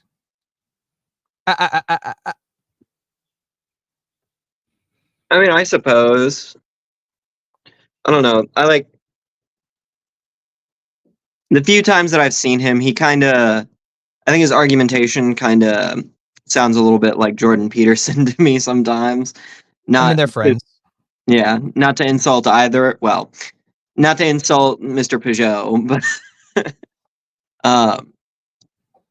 but yeah, just kind of the meandering of it and the, like, almost utilitarian / pragmatic sound to it. Right. Oh, it's like if you were talking with Pageau at, like, coffee hour, it'd be like, like, he's really good about, like, the natural language, speaking about the worldview with all the assumptions happening, and just being able to talk at things at that level of the assumed. But it's whenever we get into these the meta level, the epistemological, the worldview critiques, this precept stuff, he can get muddled, fuddled. Yeah. Someone who sat around and made up the story. Yeah. Right? That the story is handed down and remembered, and that it signifies. Yeah, Dustin. Just because I stubbed my toe, and you try to, post hoc say that that's because I'm clumsy. I mean, stubbing my toe, that's just an occurrence that happened. I mean, freak things happen every day. It can happen to anybody. It doesn't mean I'm clumsy. It doesn't mean anything, really. It happened. So what? Let's say the origin of your people. So, like, a good example would be the parting of the Red Sea, right? And Passover, right? It's like, you say, well, it didn't happen, right? There isn't really Passover. Like, this is just someone made that up, And so I just want to warn you that that's a very dangerous act it's a very dangerous direction to go when Passover is the foundation of your religion. A lot of Jews, I think I can say this and not get in trouble. A lot of Jews don't believe in it literally. literally. Jews, they don't Stop believe saying that it it happened. But one of the problems is that Jews no they believe diddy. that the only things that happen are things that can be forensically described. Yeah. So let me, because I keep wanting to respond, but let me transition, John, back to the first question I asked. Yeah. Try to redeem your impression of me in the next 16 minutes. Remember, I'm not putting your beliefs into question. Ruin your day completely. And I'll also provide a quick disclaimer about why I feel the way I do, just for some context. As I mentioned, between me and my sister dad, I became religious, and I left that experience with a lot of resentment, to be honest. I felt that I was a vulnerable person who was trying to be convinced of this. And so and now I'm married to a Christian woman. And if I believe in Judaism, then I'm either going to go to hell or I'm going to not. So I'm personally biased. I have a personal motivation to not try to figure this stuff out. To not believe in it. So that's just, we don't have to I don't need to make you my therapist, but I just want you to know where this comes from. It's not a disrespect to you. It's an eagerness to want to be a secular person, I think. But you're what? You're trying to be. So one of the, I agree, and I mean I find problematic when people use scientific type descriptions. Like I flee archaeological arguments, all this stuff. I flee it like the plague because science. By the way, it's interesting because science is the very opposite of certainty. Science is not certainty. Science is every scientific discovery has an expiration date on it. You don't know what the expiration date is, but that expiration date is there. And all scientific discoveries and archaeological discoveries and all these things, they're all there. You're putting faith in the scientific canon until something else comes up. Yeah. And that is not the type of foundation that you base your life on. You don't base your life on those types of proofs, you know, because you basically you live in uncertainty. You know, when you live in trust, and that is the way to kind of move. And so the idea, for example, right? So let's take what happens in scripture. The question I would think to help you get through this is to rather ask yourself, not ask yourself, but to understand that there are many ways for things to happen. And there are many ways for things to be told and remembered. And those are not all the same. Yeah. And so if I retell a story in a poem, it doesn't mean that the people were rhyming when it happened, but it can still be the testimony to an event for a reason. And the reason is to help you see the meaning in that event. Yeah. And so you can expand that quite a bit and then be able to understand that it's the event. I mean, I and it's again like Pageau will say stuff. I'm like, yeah, I agree, but the way it's packaged sometimes really leaves the door open. Like, okay, so I see what you're saying. So yeah, Jesus Christ wasn't a historical person. It's just like we can like be excellent to each other. You know, like be cool, man, be cool. Like that's what you're saying. And then you have now we got to go back and do with a rigmarole and don't make the Canadians too angry. Like I was saying, like I agree with what he says, but he puts it in a very Jordan Peterson-esque, utilitarian, sort of pragmatic way. And so it makes it kind of hard to just hear him. And because you have to stop and be like, wait, what is he saying? Oh, yes. Okay. Yeah. I see where he's coming from. I see what he's doing. It leaves it up to, counter interpretations where it's like, that can't be what you're meaning because that's so far away from your own worldview. Yeah. Hello. Give your best, hey, skeptic, give your best YouTuber call to action for everybody to subscribe and like and send me money and all that. Everyone subscribe to Mr. Westford, donate $50 to him so he can raise his daughter in peace. I don't know. It's up to him. Okay, here, I got this. What's up, everybody? Thanks for joining the stream. We're just going to take a quick break here. You got to remember to do all the YouTube pleasantries. Hit that like button, smash it, destroy it, subscribe up, and hit that little bell so you get all the notifications of when we're streaming live. Make sure, if you have any interest whatsoever, donate at $ keep Wesley weird on Cash App so we can build that studio. All right, back to you, Mr. Westford. You got to keep going, dude. I have to keep vamping. So yeah, like I was saying, make sure plenty of comments, likes, subscribes, all is appreciated. Donations completely optional. The like and the subscribe isn't. Or else. And if we do, it's like at an Asian restaurant. If there's 6 or more people that we're serving, gratuity is baked into the check, and it will be 30%. And you guys are John Mondragon sent me $20, so thank you, sir. No chat there. Didn't want anything read off, but thank you, sir. We're at $340 altogether for my studio, so my daughter will be able to eat, and I'll be able to have her raised up in peace, as Skeptic said. So there's a chicken that just bit my finger. Let's move on, shall we? Let's move on. Dang it, Huey. Huh? He's a chicken. Is that what I said? He's yelling at Sense that mythology and religion I don't know. describe. They are They are events that happen, but they just happened in a different way. They just did not happen in a way that can be completely quantified and qualified. That makes sense.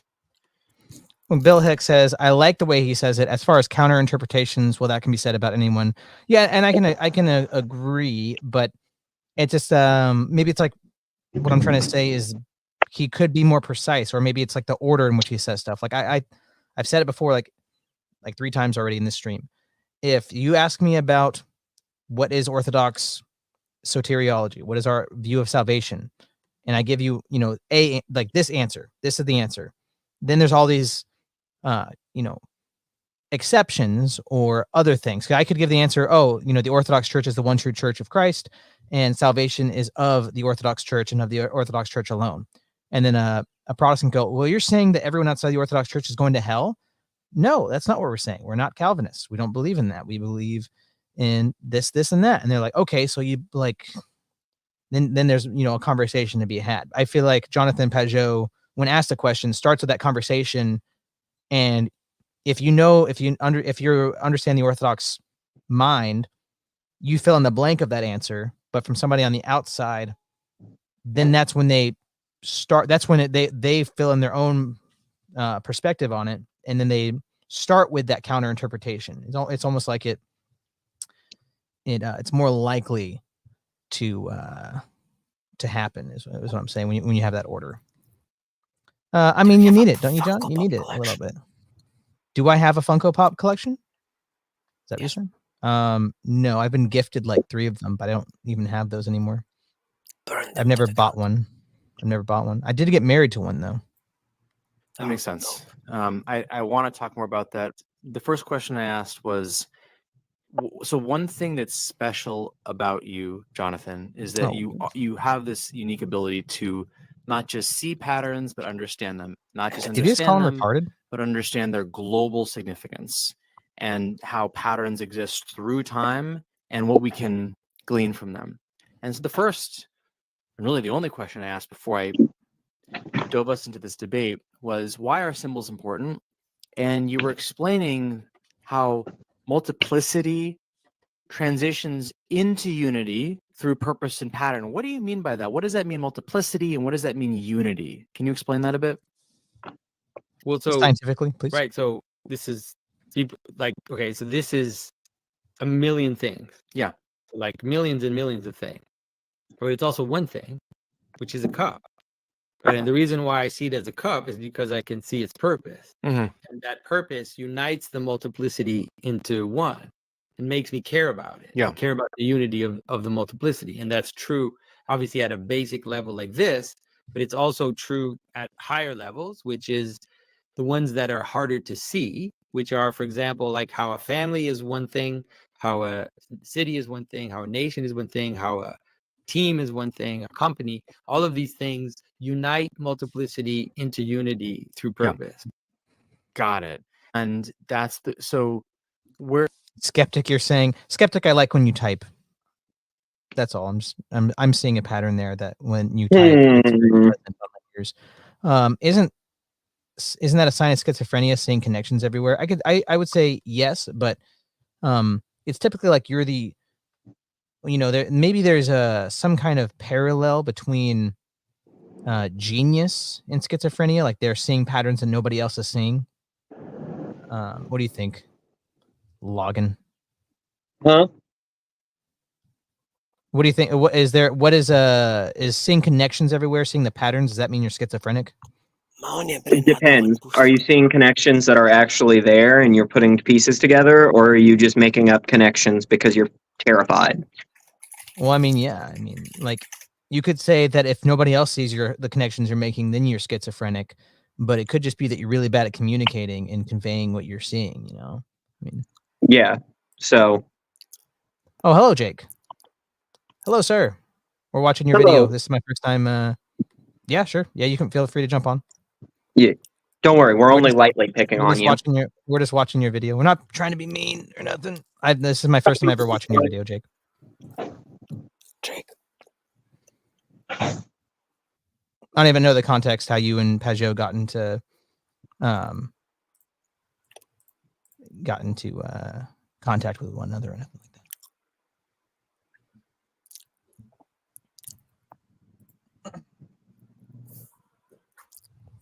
that. Let's keep going for a minute while we wait on Jake to jump in. Where another question I have is, you've done a lot of talks, you've created a lot of videos. What do you think is one idea of yours that people still don't grasp? One of the things that people still don't grasp, in the end, it is this question, which you could call vertical integration, or you could call, this fractal notion of unity and multiplicity, and its relation to purpose, and how it leads into the notion of, like, the idea that intelligence is a mode of constraint on lower beings, and that people tend to see that true, all the way up to humans. But as soon as you jump up from there, then people they stop. It's like as if it's not possible, right? It's like, it is possible for me through intelligence to constrain reality below me, but it's difficult for people to understand how intelligence constrains them. And that's why they struggle to make the jump into the idea of higher forms of intelligence, right? Can you help me understand that? How when you say intelligence can constrain you, whether it's below or above, can you help me understand that? So let's try to explain it as simply as possible. So you could use the word intelligence. It's difficult because the word intelligence today has kind of lost a little bit of the meaning that it had in the ancient world, but you could use the idea of purpose. I like the idea of purpose is a better one, right? So intelligible purpose. You don't have to download the app to use StreamYard. Right? The ancients talk about On logos, your phone, right? that's what it did for me on iPhone. So reason, purpose. Oh, maybe it's different for Apple. Yeah, goes together. Right? And so that is. I'm just doing it in my browser right now.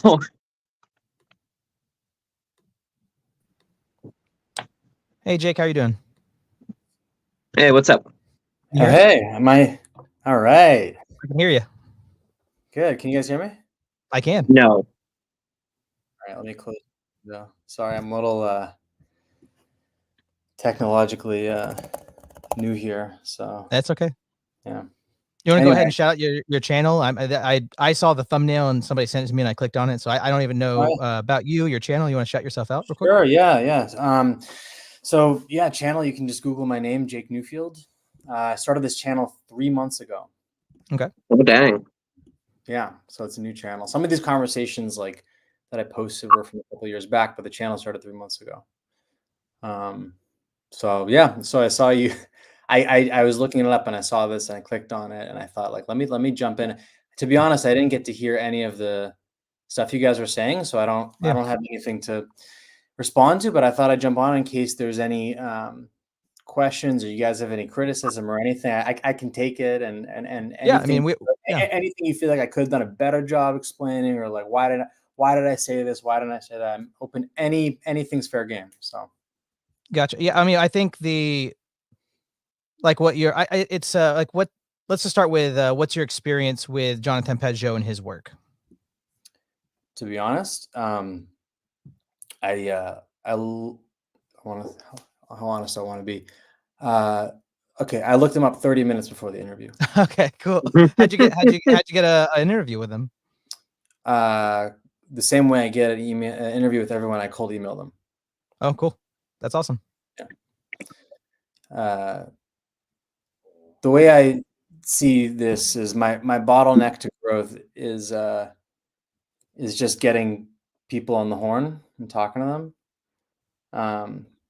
If I were to get to a point where I feel like, oh, it's really holding me back, is that I don't know enough about these people, or I don't, I need to have more like thorough discussions, then I would spend more than 30 minutes, or it's been a long, long time getting to know someone. But for me, it's just like, let me get the meeting and then let me learn about them instead of the reverse. Right, because so as a perspective, like if I learn all this stuff about them, but I don't have like an interview booked, then it's like it's cool to learn about them, but it didn't help me in my work. Yeah, I'll waste my whole life that way. I mean, no, I looked them up. That's not true. It wasn't 30 minutes. I would say I had 30 minutes of prep, But I really think, but I stand by this. Like, I think if I had 30 minutes of prep or 30 days of prep, I would have had the same results. Because at the end of the day, the one thing I'm trying to figure out is what's his viewpoint. Right. What's his viewpoint, and then I want to have an open discussion. Okay. So is your channel focused in debate? I read your description. It says like you have conversations, you ask questions, that ends up in debate. Is that the goal to be somewhat of a debate? Yeah. So, I'm kind of figuring out why I'm doing this as I'm doing this. And that's how I feel. I started a handful of months ago, and I started off just making joke videos about atheists, and then I was getting views and comments, and I decided to just live stream. It was just me talk. I was like, I just started this for the first time. I don't understand really how live streaming, like how do you start if you don't have an audience, like you're interacting with people, and like 10 people showed up when you started talking, and then I just kept doing it. And I mean, it's not like it's gone crazy, but people are sending me money and telling me like other things I should try doing. And I mean, it's fun. Yeah. I want people to send me money. That would be do it. You just gotta Westford, I thought this was all just an excuse to make friends on the internet. Oh, that's true as well. Yeah, it's a lot of fun. Yeah. But no, my purpose is evolving, and I stand by the title of my podcast, For the Sake of Argument, which I thought was kind of like quippy, but you're cutting in and out a little bit. Cutting in and out. Can you hear me? My mic is? Oh, let me. You're back. I think. It's all my fault. Don't worry about it. My mic is not set up. Here. How's this? Now I have. Wow! Now you sound smooth and buttery. Wow. All right. Now I'm on the. Yeah, it's my first time using YouTube stream. I took a lot of comments from the idiot video as well. Like I want the people that commented and subscribed to know that since all those comments, I got an improved lighting situation. I have a 3-point lighting situation. I got definitely harsh lighting. Yeah, so I got a 3-point lighting system. I'm gonna black out the curtains. My friend Ryan just lent me his fancy camera that I'm gonna have for the next one. And can you hear my rooster going off? Can you hear my rooster?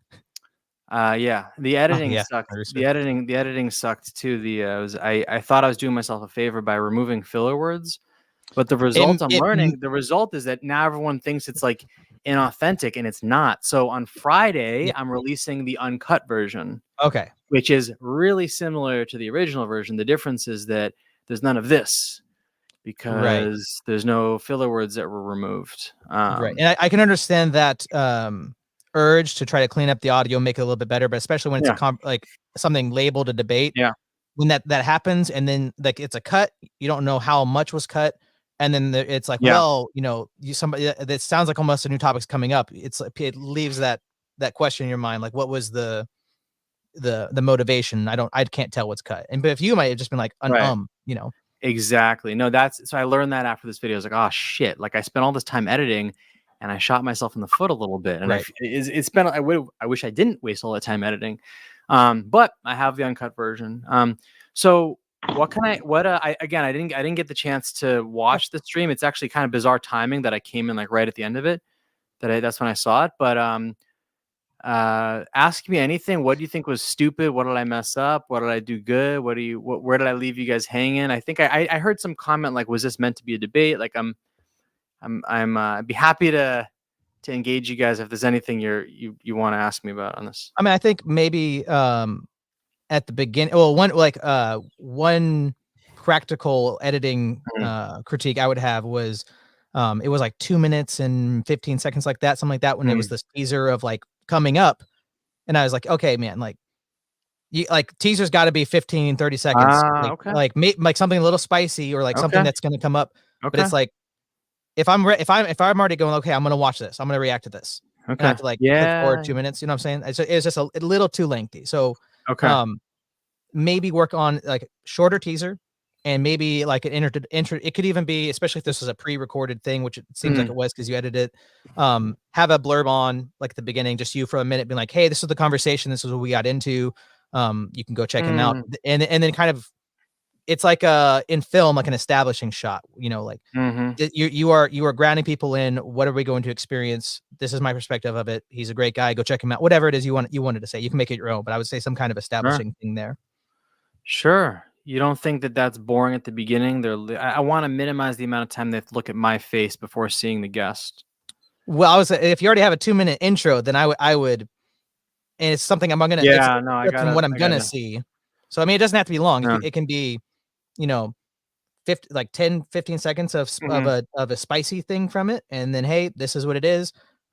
Just prep it. It wasn't a debate at the beginning, but it got a little, whatever it is at the thing. But sure, yeah, people are gonna skip it no matter what. But if it's, I think it's a little bit better just to have some establishing shot. Got it. Okay, no, I'm writing this down, man. That's helpful. So, counter argument, Westford. Who cares about context? Yeah. Yeah, Westford. Yeah. Make sure you edit everything out, and leave everything, and it makes Pageau look bad. I think that's if you want to win debates, you got to make them look bad. I'm just kidding. Yeah.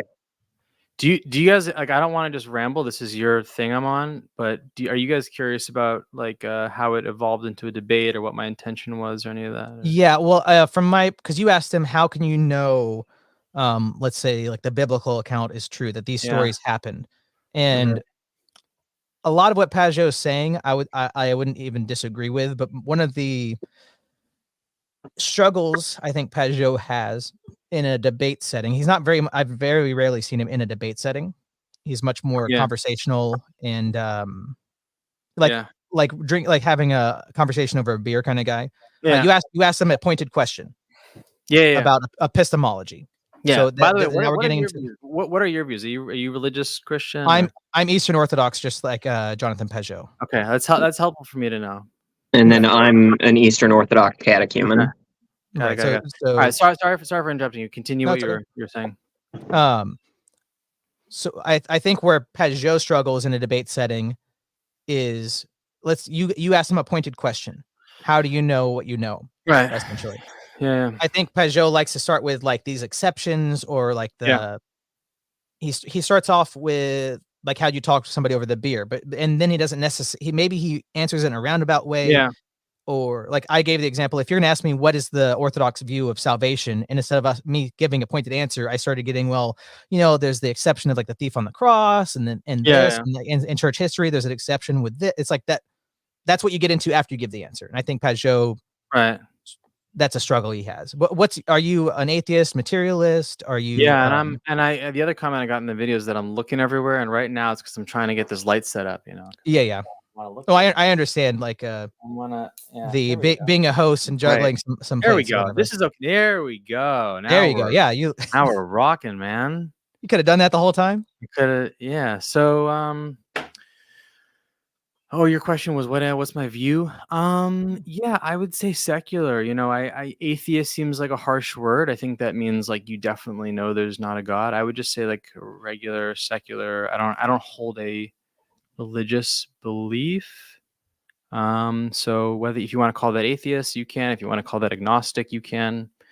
I just, is it something you're interested in that you pursue, or do you think it's kind of like irrelevant? Maybe kind of like what reading sci-fi or fantasy. Like it could be fun, but it's not really important. Yeah.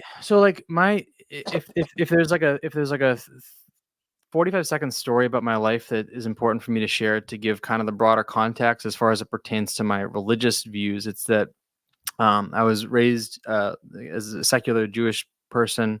Okay. Most Jews are very secular. Like Judaism, there's a cultural community component, and so a lot of Jewish people that I grew up with, like none of us really believed in the Bible, yet our identity as Jews was still important because it gave us this like cultural relevance and a community and stuff. And so I was raised like culturally Jewish. In 2018, my sister tragically died. She was hit by a car as she was walking across the street to go get dinner. She's in the crosswalk, and I can tell the story in 10 seconds or 10 hours, but I had this religious journey that took me like kind of across the world, and I met people, and I tried to become really religious, and this went on for about 12 months, and I pursued it as like a very intellectual thing. I wasn't, I really tried to get into it. And then a year later, I snapped out of it and had some resentment kind of after that. I no longer have resentment. I had resentment because I felt like I was manipulated a bit when I was in a vulnerable place. Not to get into too much personal stuff. You feel free to just totally throw this question to the side, but manipulated From what source? Yeah, no, I'm happy to answer any question. I want to be careful that I don't like offend anyone, but Right. no, some of the so and looking back, it might have been that no one was doing anything wrong, that it was just me that was trying to kind of indoctrinate myself. But my feeling at the time was that I was in a vulnerable place, and the arguments that I was given by some people were these like pseudoscientific claims of here's how you know the Bible is true. There's this prediction, there's this prediction, there's this prediction, and there's this prediction. And how could these 4 predictions be true if the Bible wasn't true? And I really bought into that. I was like, yeah, that's a good freaking point. Like, wait, how does it predict all this stuff? That's crazy. And then the conclusion you have to make, if you're going to believe that the Bible is divine, the conclusion you have to make is that you are correct, and the 90% of the world that doesn't believe the Bible is divine, or 70% or whatever, that they're all misinformed. And so it's a kind of a hard pill to swallow, but I tried to swallow it. I was like, yeah, this is plausible. Maybe everyone else is wrong. And then But when you, sorry to interrupt, even if Yeah. you took the position that it's not divine, you're still saying this, whether it's 30% or 70%, you're still saying this other percentage of people are incorrect, and I'm correct, right? Either way, you have to make that. Mr. Westford, I don't know your first name, Mr. Westford, as a, I think, religious Christian, I assume that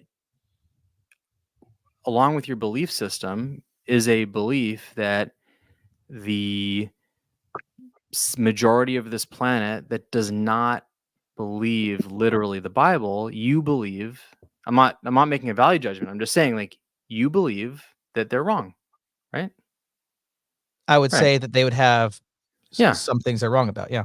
Well, no, one specific thing, which is that. Well, I mean, like they can be right in some ways, or No, but you partially think right. they're wrong. You Yeah, think they're- if you they think are it's- saying the hard line of the Bible is not divinely inspired, I would say yes, they're incorrect. Right. And but you don't disdain them. You're not angry. You're just like, how unfortunate.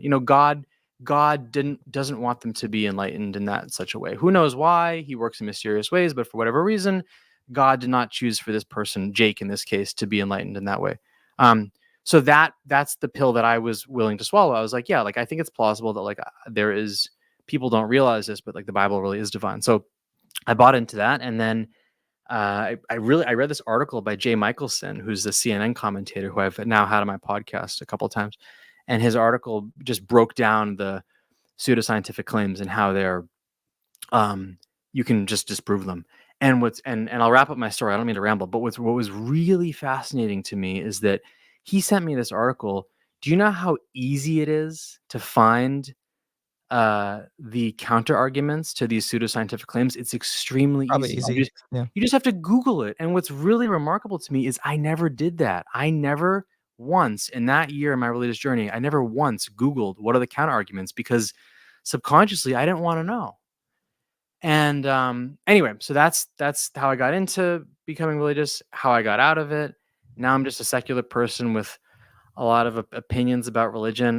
By the way, I want to make this clear too, is that I have total respect, and for anyone of any religion, like, you should do it. You should believe what you want to believe, especially if it adds value to you and to your community. Like, that's awesome. Like, I don't want to attack your views or anyone else's views, just Jonathan Pageau's, because he was, you know why? Because I asked him, I was really polite. I was like, hey man, so, and by the way, just cut me off. I'm just going to keep rambling. You directed me, but what was I going to say? So before the call, I was, I had this agenda. I was like, yeah, I want to talk to you about the stuff that you're an expert in, symbolism. And I really wanted to go deep, because that's what I try to do on my show. And that's what I did with his friend, John Vervaeke, right? Like, we went deep into his Zen Neoplatonism. And the result is that now John Vervaeke and I, like, we have a nice rapport. And so that was my intention with the Pageau call. I was like, this dude, first of all, he's well connected. Like, he's connected to Peterson. So if I can get him to like me, now in the same way that John Vervaeke and I now have rapport, if I can get rapport with Jonathan Pageau, that would be great. And so I went into this call thinking we're going to talk about symbolism. It's going to be deep. It's going to be great. And then right after the intros, he says he's Christian. And you see me in the moment, I'm like, oh, fuck, I can't help myself. Like, do you mind if I ask this question? Like, I don't want to piss you off. Can I talk about your religious views? He's like, yeah, sure, whatever. I'm like, are you sure? He's like, yeah. I'm like, are you sure? Can I press you? And he's like, yeah. He did And get a so little heated, right? For a Canadian, he got a little So heated. I had his consent to debate him, and he ended up getting totally offended, and I felt it during it, and I'm like, "Oh, I don't know if I can swear on your show." I'm like, "Oh Yeah, shit!" sure. Like, You say what you say. I'm like, "Oh shit! This is a guy that I was supposed to become friends with. I've got 60 minutes to become friends with, and I've totally ruined it. Like, he doesn't like me. I could feel it." And so then the whole call, I'm like, "Oh, like, let me get out of this argument. Let me pivot and talk about symbolism." And then I kept wanting to do that, but then he would say something and I would disagree with it so strongly that I was like, okay, let me just say one more thing. And then finally, with like 15 minutes to go, I just said, I completely disagree with the final thing that he said, which was that, well, if you don't believe in the biblical stories, then that's such a bad thing to do for your religion, which obviously is not an argument about why you should believe something. But I didn't respond to that. I just said, okay, great, you win. Let's move to symbolism. Right. I mean, I think from if you go back and watch this, which feel free to do whatever you're going to do, but a lot of the actual debate, the content of it was you're bring it to the how do you know what you know? It's the epistemological question. You bring it to because you brought your worldview. It seems to us we're trying to, because I don't know, this is our first time looking at you. Sure. That you operate on the secular view of empiricism. You said you trust the scientific method to understand the world and all that. And that's where the friction was between that. It was a question of worldviews. And it was, Pageau has this ancient cosmology, this ancient worldview that's 2,000 years old at least. And it seems like you're operating on this Enlightenment worldview, this new world. No, I actually don't agree with that. So it's not 2,000 You don't years agree? old. No, because when was the Enlightenment period? Enlightenment period was no, I'm saying that the Enlightenment was like 1500s, 17th century, 1600s. Yeah. Right. So that information didn't exist 2,000 years ago. So in other words, 2,000 years ago, people are operating the way that people operated back then is different how we operate now. It changed. Right. I'm saying that Pageau's religion, his worldview is similar to that pre-Enlightenment. He's seeing the world through that more ancient here's view. where but this is like a kind of maybe a pointless thing that I'm trying to express, and is a very tiny nuance, and I'll drop it after I say this. But no, I think I know what you're saying. Well, I don't know if you do, because this is like, it's a really fine-tuned distinction that I'm making. So the reason I disagree with you is because in 2,000 years ago, people operated based on, to the best of their knowledge, how the world worked, right? And to the best of their knowledge, how the world worked, all they had was the oral tradition of the Bible, right? So they didn't have the information that we had in the Enlightenment period, or what was the Renaissance period, right? Right. So the mode of operation 2,000 years ago was people used the best information available to them, and so they did not ignore the information from the Enlightenment or the Renaissance because they didn't have it. So the way that Jonathan Pageau thinks more dogmatically than people 2,000 years ago is because they didn't even have the opportunity to consider the Enlightenment period or the Renaissance findings. He does, and he ignores it. He ignores the scientific revolution. Well, I would say, I wouldn't know, from what I know about Pageau, I wouldn't say that he necessarily ignores it. He would just disagree with the foundations of it, the precepts of it. From what if I'm going to try to restate what you're saying in a way that I would say it, it's like, I'm an Orthodox Christian in America. There's only like 1.7% of us here in the States. I'm a Western person. I'm an American person. I cannot be, let's say, a Russian, even though that's the huge population of Orthodox in Russia. That'd be a LARP if I pretended that I'm something that I'm not. But I have the same religion, the same lens, the same perspective of a Russian, or our friend Nadeem that hops on here a lot. He's Lebanese. We have very different cultural perspectives, different worlds in which we lived in. But because we have the same religion, he and I are going to see the world and be able to connect in a much easier way than my neighbor who's a Muslim. Because even though he and I may have grown up beside each other, we might be able to understand each other in certain ways culturally, but we're not going to, there's going to be such a disconnect because of the lens which we look at everything through. Sure, yeah. So that's what I was trying to say, is that Pageau would have that same lens, the same religion at 2,000 years ago. But that's, I can understand the point of, well, he might have the same religion, but he wasn't reacting to the Renaissance yet because that hadn't happened yet. But those same people with those same lenses reacted at that time, and Pageau has that lens that's been passed down. Is what I'm saying. Got it. Yeah, that makes sense. What did you think I missed during the discussion debate? What do you think I was wrong? What do you think I was right about? I haven't finished it, but I wouldn't say that you were necessarily wrong. And I think that you asked a pointed question, and I think that he didn't. That it wasn't if you go back, it's like, well, it's a fair question to ask. I just don't think that Pageau is very skilled in asking these pointed questions in a debate forum. I was trying to be like, I don't know if it came off. I was trying to be delicate, because I wanted to build a relationship with him, and I failed. I emailed him, and he hasn't responded to my tweets or emails. Well, keep trying. I mean, he seems like he's Canadian. He's got to be somewhat nice, right? I mean, I think he's pissed. I think people don't like to have their views challenged like that. But I hope I'm wrong. I hope he responds to me, and I hope we get to do a round 2 or something. I wouldn't even say that like the way you went about it was wrong, and it's your show. I don't really know what the format is, if it's supposed to be this like debate. It's called For the Sake of Argument. So okay, so it's called For the Sake of Argument. Yeah. So then it's gonna be heated, a little contentious, whatever. So I'm sure. I mean, I would disagree with your worldview with your precept stuff. Like the things I kept hearing is like, well, I'm hearing empiricism, I'm hearing scientism, like you're trusting in the scientific method, all these things. So I would disagree with that stuff, but that's your perspective, and that I don't think you did a poor job of articulating your perspective. Oh, thanks. Yeah. There's a question I wanted to ask, because I was always very polite in the thing with him, and I didn't push him very much, and I didn't get to but there's a very precise way to articulate what I was trying to say, and there's 2 ways of doing it. One is to ask a very simple question. If you think that, and here's a question, this isn't a debate, or it could be, but it's a question for you that I've been really wanting to ask this question since I spoke with him. So if we think that whatever proofs or evidence that were used to determine that, let me give 3 examples. Christopher Columbus sailed across the ocean, the Roman Empire fell, and George Washington was the first president. So those are all in history textbooks, right? Right. Okay. So here's my question, because according to you, the validity of the Bible, the stories have pretty much as much validity as those stories. It's all based on trust and hearsay and oral history. Why are the stories of the Bible not in history textbooks? Because I mean that gets to who is creating the textbooks. Oh, come on. What? No, that's not fair. What? Okay. Well, I mean, they are creating the people creating the textbooks have a perspective, in that they're biased. They're not going to be unbiased. I mean, what's their goal? What's the goal of a history textbook? The goal of a history textbook is to put history, attempt to be unbiased, right? The goal of a history textbook is to put history in a textbook. Right. Right. So you find history through whatever that threshold is. People are giving me a hard time for saying the threshold.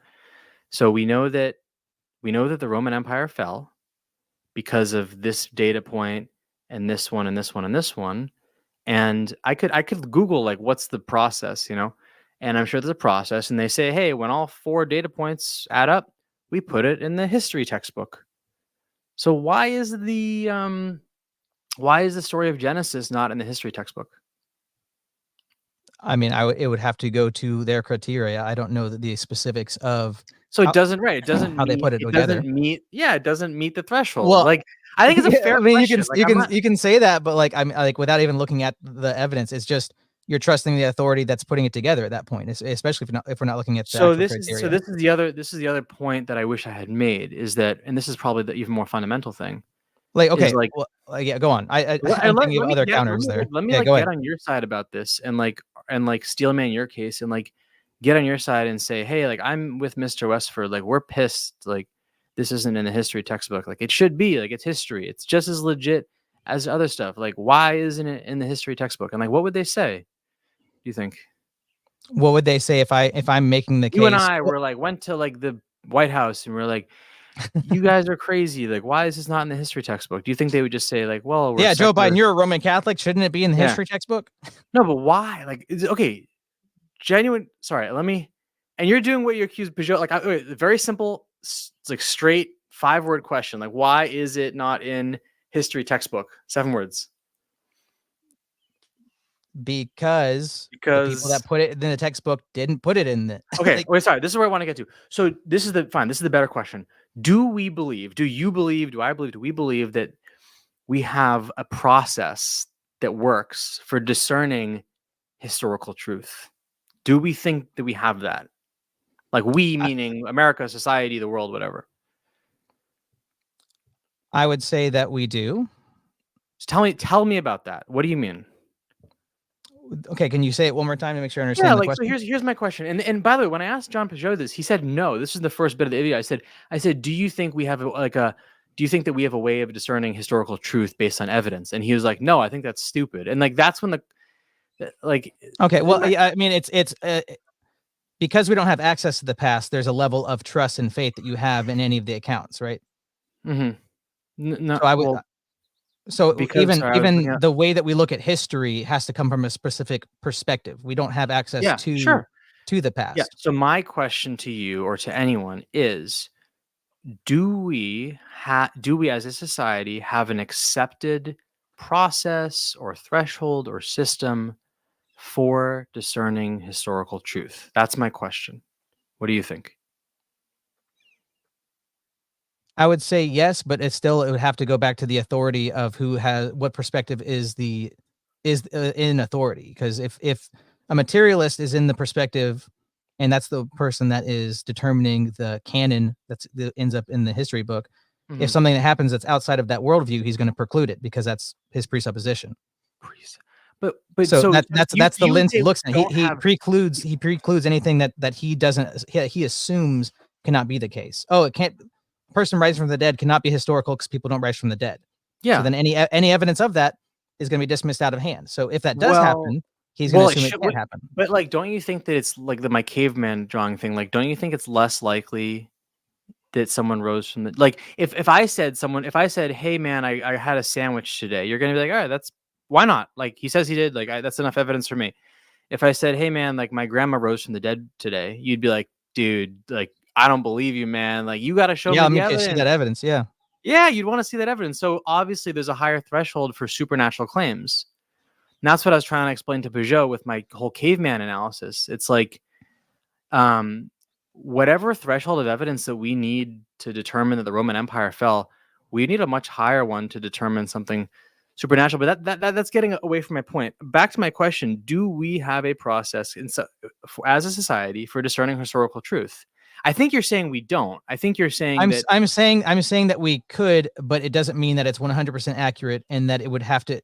I would take it to the meta level question of authority and what lens is the person that's looking at it. Because if I say that I just don't really think that I'm trying to think of an example. I don't think that Japan is real. And you show me all the evidence of Japan. You could show me tons of evidence. I'd be like, oh yeah, that's propaganda or whatever. That's maybe not the most parallel in action, but that's what I'm trying to say is that the evidence has to be interpreted. We can look at the evidence, but two people can have totally different interpretations of it because of their starting position. So even though we're looking at the evidence, my question is a yes or no. It's like a yes or no question. Like, do we have a process through which we discern historical truth? If I had to say yes or no, I would say yes. Okay. And to be consistent, you'd have to agree with some level of the biblical account if you're going to also accept other things such as Alexander the Great.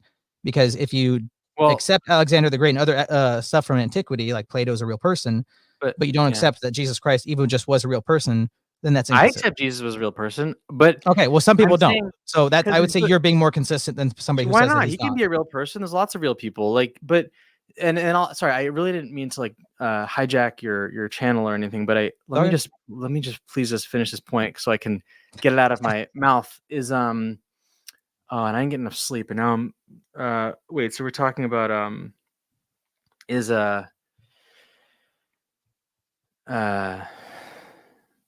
sorry, I just completely blanked. It's okay. Talking about history, do we have a mechanism that we can know full like proof? 4 hours sleep. Okay, Sorry. So I have like 5 things going on in my head. So one of Pageau's things he seemed to be saying was like, hey, there's no way of knowing up from down, truth from falsehood, anything we don't fucking know. There's no good process for this.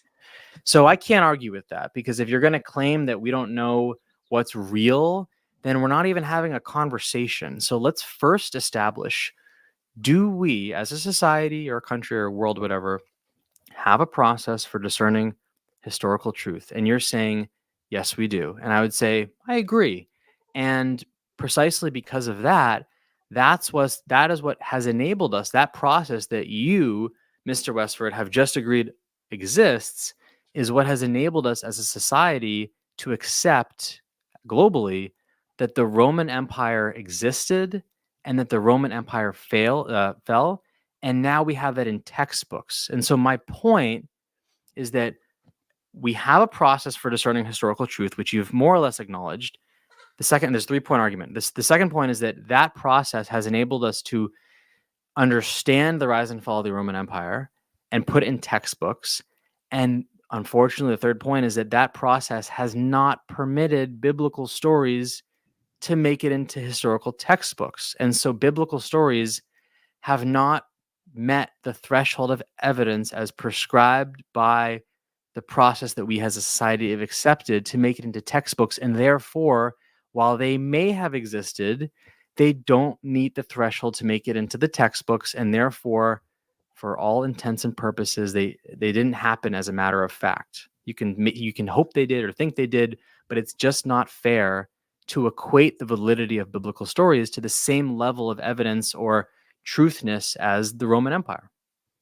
Somebody else could probably come up with like the name of the fallacy, but it sounds like a correlation causation kind of thing.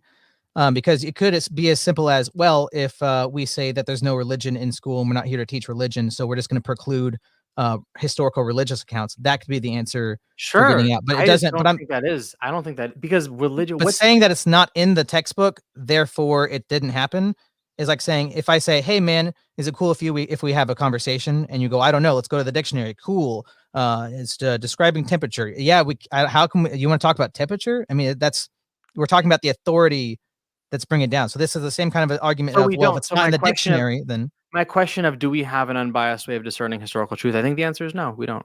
Unbiased, I would say no. You have to look, if we have evidences, they have to be interpreted. We cannot. Yeah. Nobody can interpret them without an interpreter. Okay. See, I have we can try to be unbiased. I can't just have a normal conversation with someone. I have to get into this debate. No, it's. I mean, yeah, it's. This is my problem with Jonathan Pageau. I'm doing it again right now. I'm trying to answer you directly. I'm not trying to do like what you said with Jonathan Pageau, but no. It's a yes or when it's a yes or no, and that there's more things to say than yes or no. I might not even be knowing. With your framing of the question, I might. It's like we got to talk about more, because what am I really saying yes to?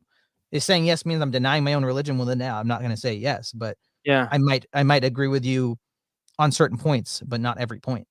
Right. Anyway, so I think that's mainly the thing I want. I don't want to drag us too far into the weeds, but I think I made the point I want to make, and I don't want to go in circles, because I feel like I'm doing that a little bit. So.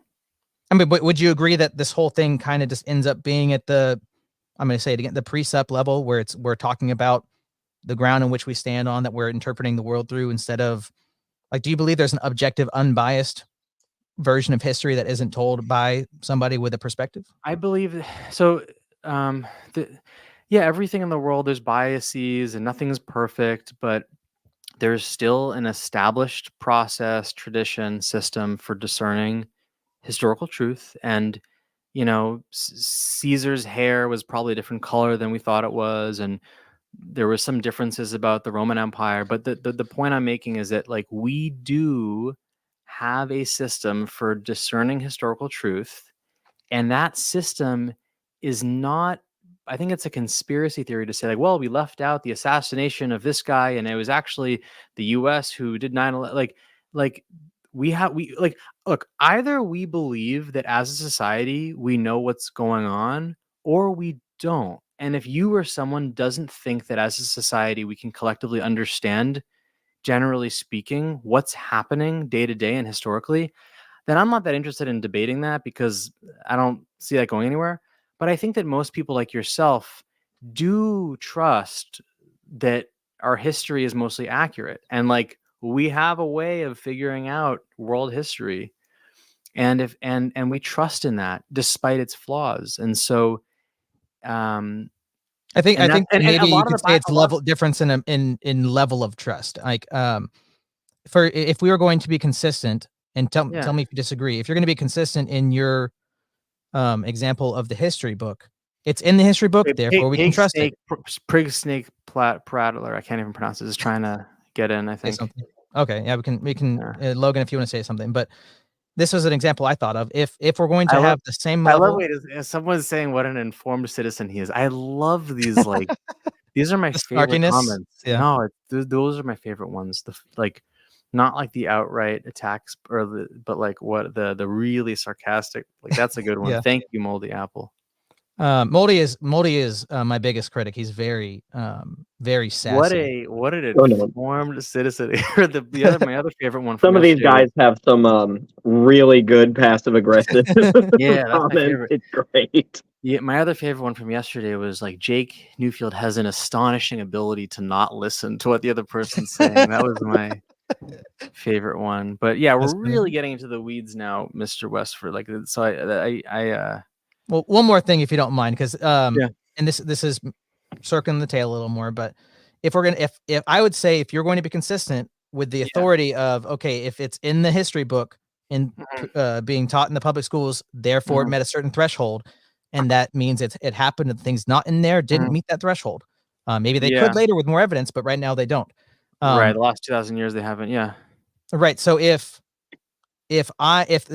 whoever puts together the biology book says men can be women and women can be men, and it's in the textbook, doesn't that mean it's so? I'm happy to go into this topic, by the way. By the way, what is your channel? Do you regularly like debate people, or am I annoying you? This is the first no, you're not. This is only like the second time we've had this level of debate. It's not meant to be debate. It's much more philosophy, comedy, religion, hanging out, making friends. But the other two series conversations with Calvinism. Yeah, I'm not scared to. You could say this is the second time we've had a conversation like this with an atheist or a skeptic, a secularist, whatever you want to say. We've had some with other religion, Protestants that we disagree with, and not meant to be hostile. This isn't intended to be a debate channel, but I'm not scared to get into it with people. But yeah, would you not even? And I don't. I'd like to end the stream soon. I got to get stuff done. Sure. Not to get into the Troons issue, but the authority issue of if it's in the biology textbook and it says that gender is a construct and men can be women and women can be men. Not to get into that issue, but it wouldn't be in there. Yeah. If some so for something, would that make it so? So let me answer that question. So for something to get into the science, for something to get into the science textbook, it would have to make it through rigorous cross evaluation, peer review studies, scientific method. So if it said that, if the scientific textbook said that humans have wings, then you should be able to look outside and see that humans have wings. So, but if it was in the science textbook, does that make it so? But it would only be in the science textbook if it were a reflection of reality, is what I'm saying. So, right. So that gets to the point that you have trust in the institution that's producing it, correct? Which was my question. That was my question to you. Do we have a system that we trust to discern historical truth? My belief is yes. Yes, I do trust that we have a system to discern biological truth, historical truth, and I'm unclear about whether you agree or disagree with that. But I'm certainly, if I could be a dirty fence sitter, I would be in the middle with that. You can trust the system on certain things, but other things it clearly cannot be trusted. Yeah, but when you read a text, not that we read textbooks all the time, but like if you were to read it in an encyclopedia or a textbook, you wouldn't be like, oh, I bet this is wrong, and I bet this is wrong. Or if you like, the news is a bad example because there's a lot of inflammatory stuff. But like generally speaking, like we don't question scientific authorities, or we shouldn't. People can be wrong about stuff, but we don't say, oh, I bet they're people. You know, like look, if there was an ancient, if Atlantis was a real civilization underwater, then and we found it, it would be in the textbook, right? Like we've evidence of it. So, yeah. Do you have anything you want to say, Logan?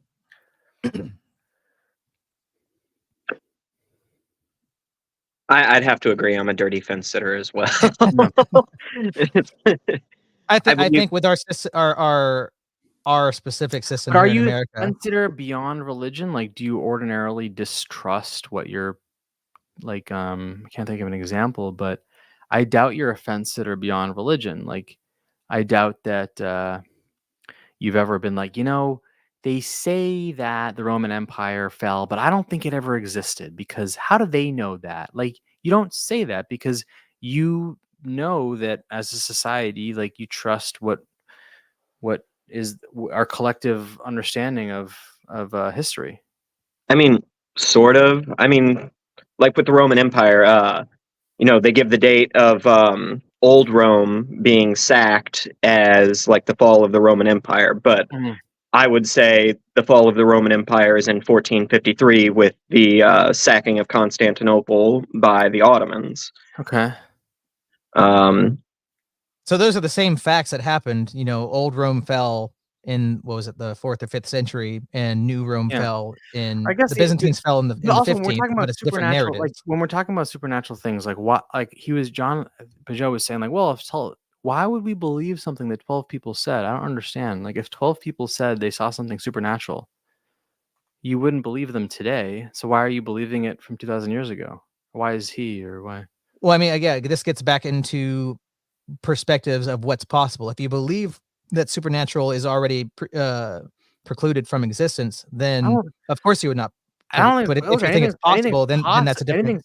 I'm just skeptical of it because it does seem to violate physics. So, like, hey, well, this why is what's not? weird right now, because you're a skeptic, but I'm the one that's more skeptical in our current system and things that are happening, who like what level of trust can I have. But you seem to be implicitly unskeptical in the institutions. Well, right. So I have more trust in institutions, and I'm more skeptical that things can break the laws of physics. That's right. Right, but I mean, because it's just perspective. Because if Jesus Christ rose from the dead and he was just a human being, then yes, that'd be ridiculous or magical. But if Jesus Christ was the second person of the Godhead, the eternal logos from all of creation, and he created everything and he died, then it wouldn't be illogical or a contradiction for him to raise from the dead because of his divinity. So again, it's perspective there. If you believe he was just a man, then yes, I agree. That is far-fetched. That people typically don't rise from the dead. I haven't seen it. But if he's the son of God, that's like, yeah, sure, yeah, maybe he is. It's just like I've never seen someone do miracles, and I feel like I would just need, like, here's an explanation for the story of Jesus is that people wrote the story of Jesus. Okay, so that's the explanation, I believe. That's one explanation. The other explanation is that he's the son of God and he did all these miracles. So according to my view, you don't have to break laws of physics in order to believe my view. And according to your view, you unfortunately do have to break laws of physics. Well, I would, but hey, I would disagree. Like what I just said, if Jesus Christ is divine, it wouldn't be breaking.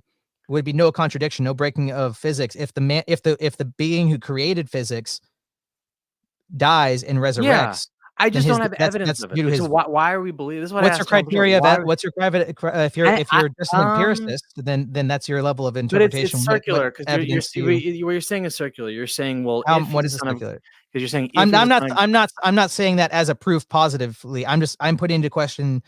You said you don't have evidence. I'm asking, what is your criteria of how you interpret evidence? What evidence to accept and why?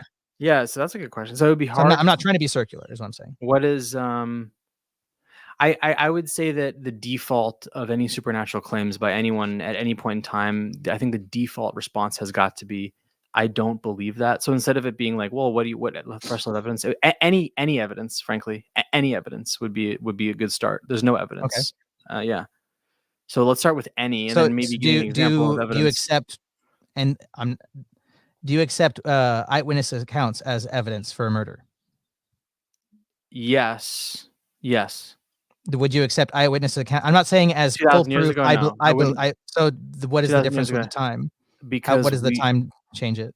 Because we don't even know if those witnesses witnessed it, like it was written down. So the way that history was understood, the way that traditions and culture were understood 2,000 years ago, was through oral tradition, oral history. Right. You pass on things Our perspective orally. is that oral tradition is more trustworthy than written tradition. And the other thing is that the way that myths interwove themselves into societies back then was different. So like right now we have this like scientific society where we don't just carry along myths.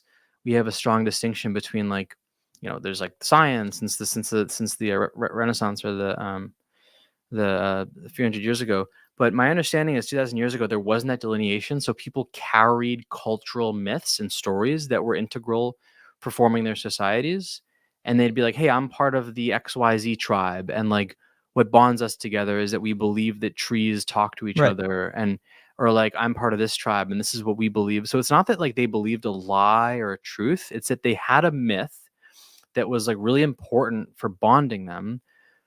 Unfortunately, there might not have been like historical validity to that myth. But the other thing of what I want to say is like, and it's unfortunate, like I haven't been doing a good job expressing this, but like you can be a really devout, spiritual, connected person. I don't think it requires you to believe that these things like happened historically, because they still happened in other ways. And this is what I was trying to say to Jonathan Pageau is like, look, I think there's deep meaning in Christianity. Like, I don't know why.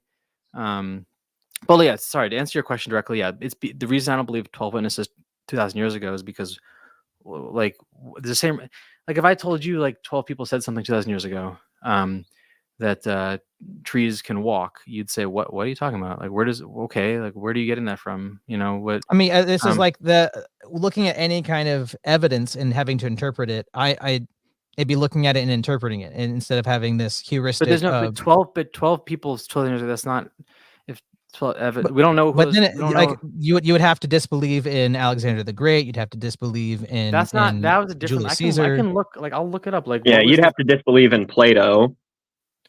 What was the evidence that Plato existed and did the things we think he did? Because I feel like people don't like that I'm using these abstract. Okay, the evidence of Plato's existence and the shit that he did is there's contemporary accounts, there's dialogue narratives, there's biographical details, there's academic tradition, there's influence on later philosophers. I mean, but again, we're not describing something that breaks laws of physics either. So like again, but that's your perspective of it breaking laws of physics. From us, there's not a contradiction. But you're saying there's no. So like you're saying if something is divine, then there's no contradiction. And I'm saying, how do you know that it's divine? And you're saying because they said it's divine. And I'm saying, well, how do you know that they said it's divine? And you're saying, well, because they said it is. And I said, but that's a contradiction of physics. And you're saying, no, because it's divine. And I'm saying, how do you know it's divine? Like, how do you know it happened? So it's like, I understand that. But again, like from your perspective, your materialist lens, that can't happen. So it's a contradiction in your understanding of physics. I'm not a physicist. I'm just like, if I said no. Like, do you so you do believe that supernatural things can happen? Yeah. Why not? Yeah. I think, why not? Why not? I just have never seen evidence of it, but like if you, I think aliens could be real too. Like why not? Okay, maybe anything's possible. I just haven't seen any evidence of it. Then are you a nominalist? I don't know what these words mean. So that means, do you believe there's universals? Like you'd mentioned love. Do you believe logic exists in some way? Do you believe, sorry, Anson, our atheist friend here just came in and made fun of me. So I got distracted there. Anson, I know that you're just jealous. Stop it. What was I saying? Logan, what was I saying? Oh yeah, nominalism. Nominalism just believes there's no such thing as universals. Everything is like this cup doesn't have cupness.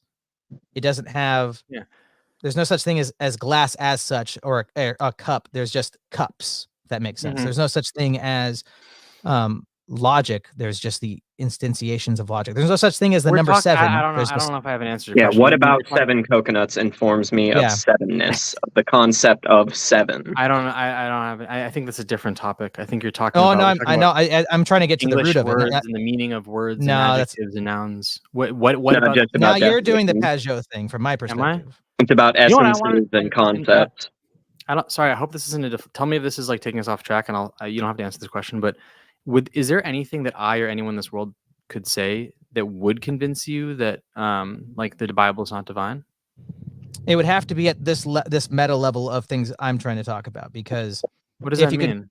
I If think you your can show answer is no, right? I think like there's no way that anything could convince you. In which case, I'd have to ask. So like, what are we really talking about? Like if, like I would be able to be convinced, right? If you showed me evidence of Jesus, if I saw a halo come down from the sky and it said the clouds lit up and it said Jesus in like cursive letters, I would believe in Jesus right then and there. That's what happened to Saint Constantine. That's why the Roman Empire converted. So that happened to me. Well, that's what. So that's one. So anyway, so if that happened to me, I'd become a Christian. Okay, so there's your answer of like what evidence would I have to have? Like really anything, any amount of evidence, And so that's my answer, and I haven't had any evidence. So you think I am just dogmatically will not. Do you think I'm searching? I'm asking you about my own heart, but you don't think I'm searching truth? No, I don't know.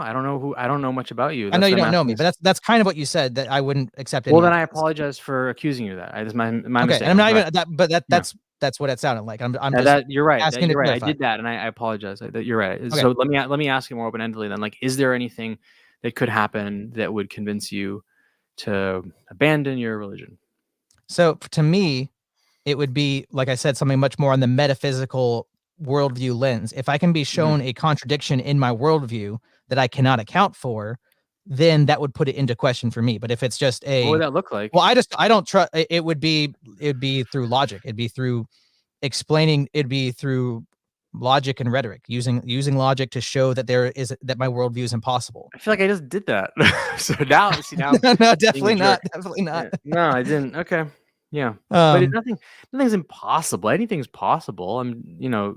Well, to me, like nominalism is impossible. Nominalism cannot be true. If you could show me the mode in which my worldview could not be true, that logic precludes it. You can't. What's the word? You can't disprove a positive, negative.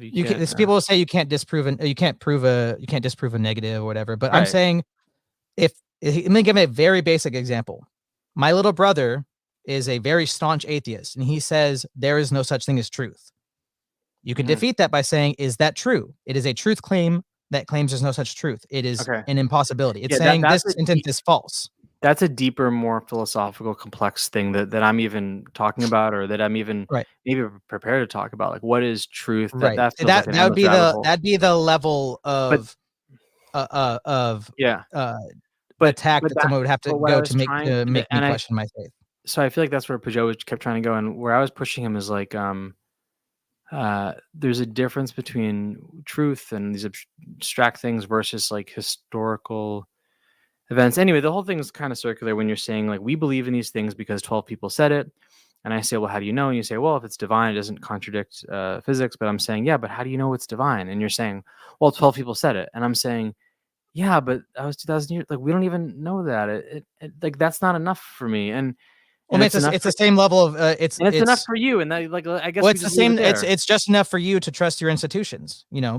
Some people said it. These people institutions say that you can trust the history book. 12 people 2,000 years ago that said something. The reason that I believe that chickenpox is real is because there's been science books written about it that have studied it, and that's why I believe chickenpox is real. It's not because 12 people 2,000 years ago told me chickenpox is real. Okay. I see that as the exact same thing that you're doing, dude. You think that science today is the same as 12 people 2,000 years ago? That your trust, your dogmatic trust in the institution is the same as your characterization. But this comes back to my initial question: like, do we have a system for discerning truth? And I would argue yes, that it's distinct from the system that was in place 2,000 years ago when we thought the Earth was flat, and then we thought all these other things. They were disproved. But anyway, look, I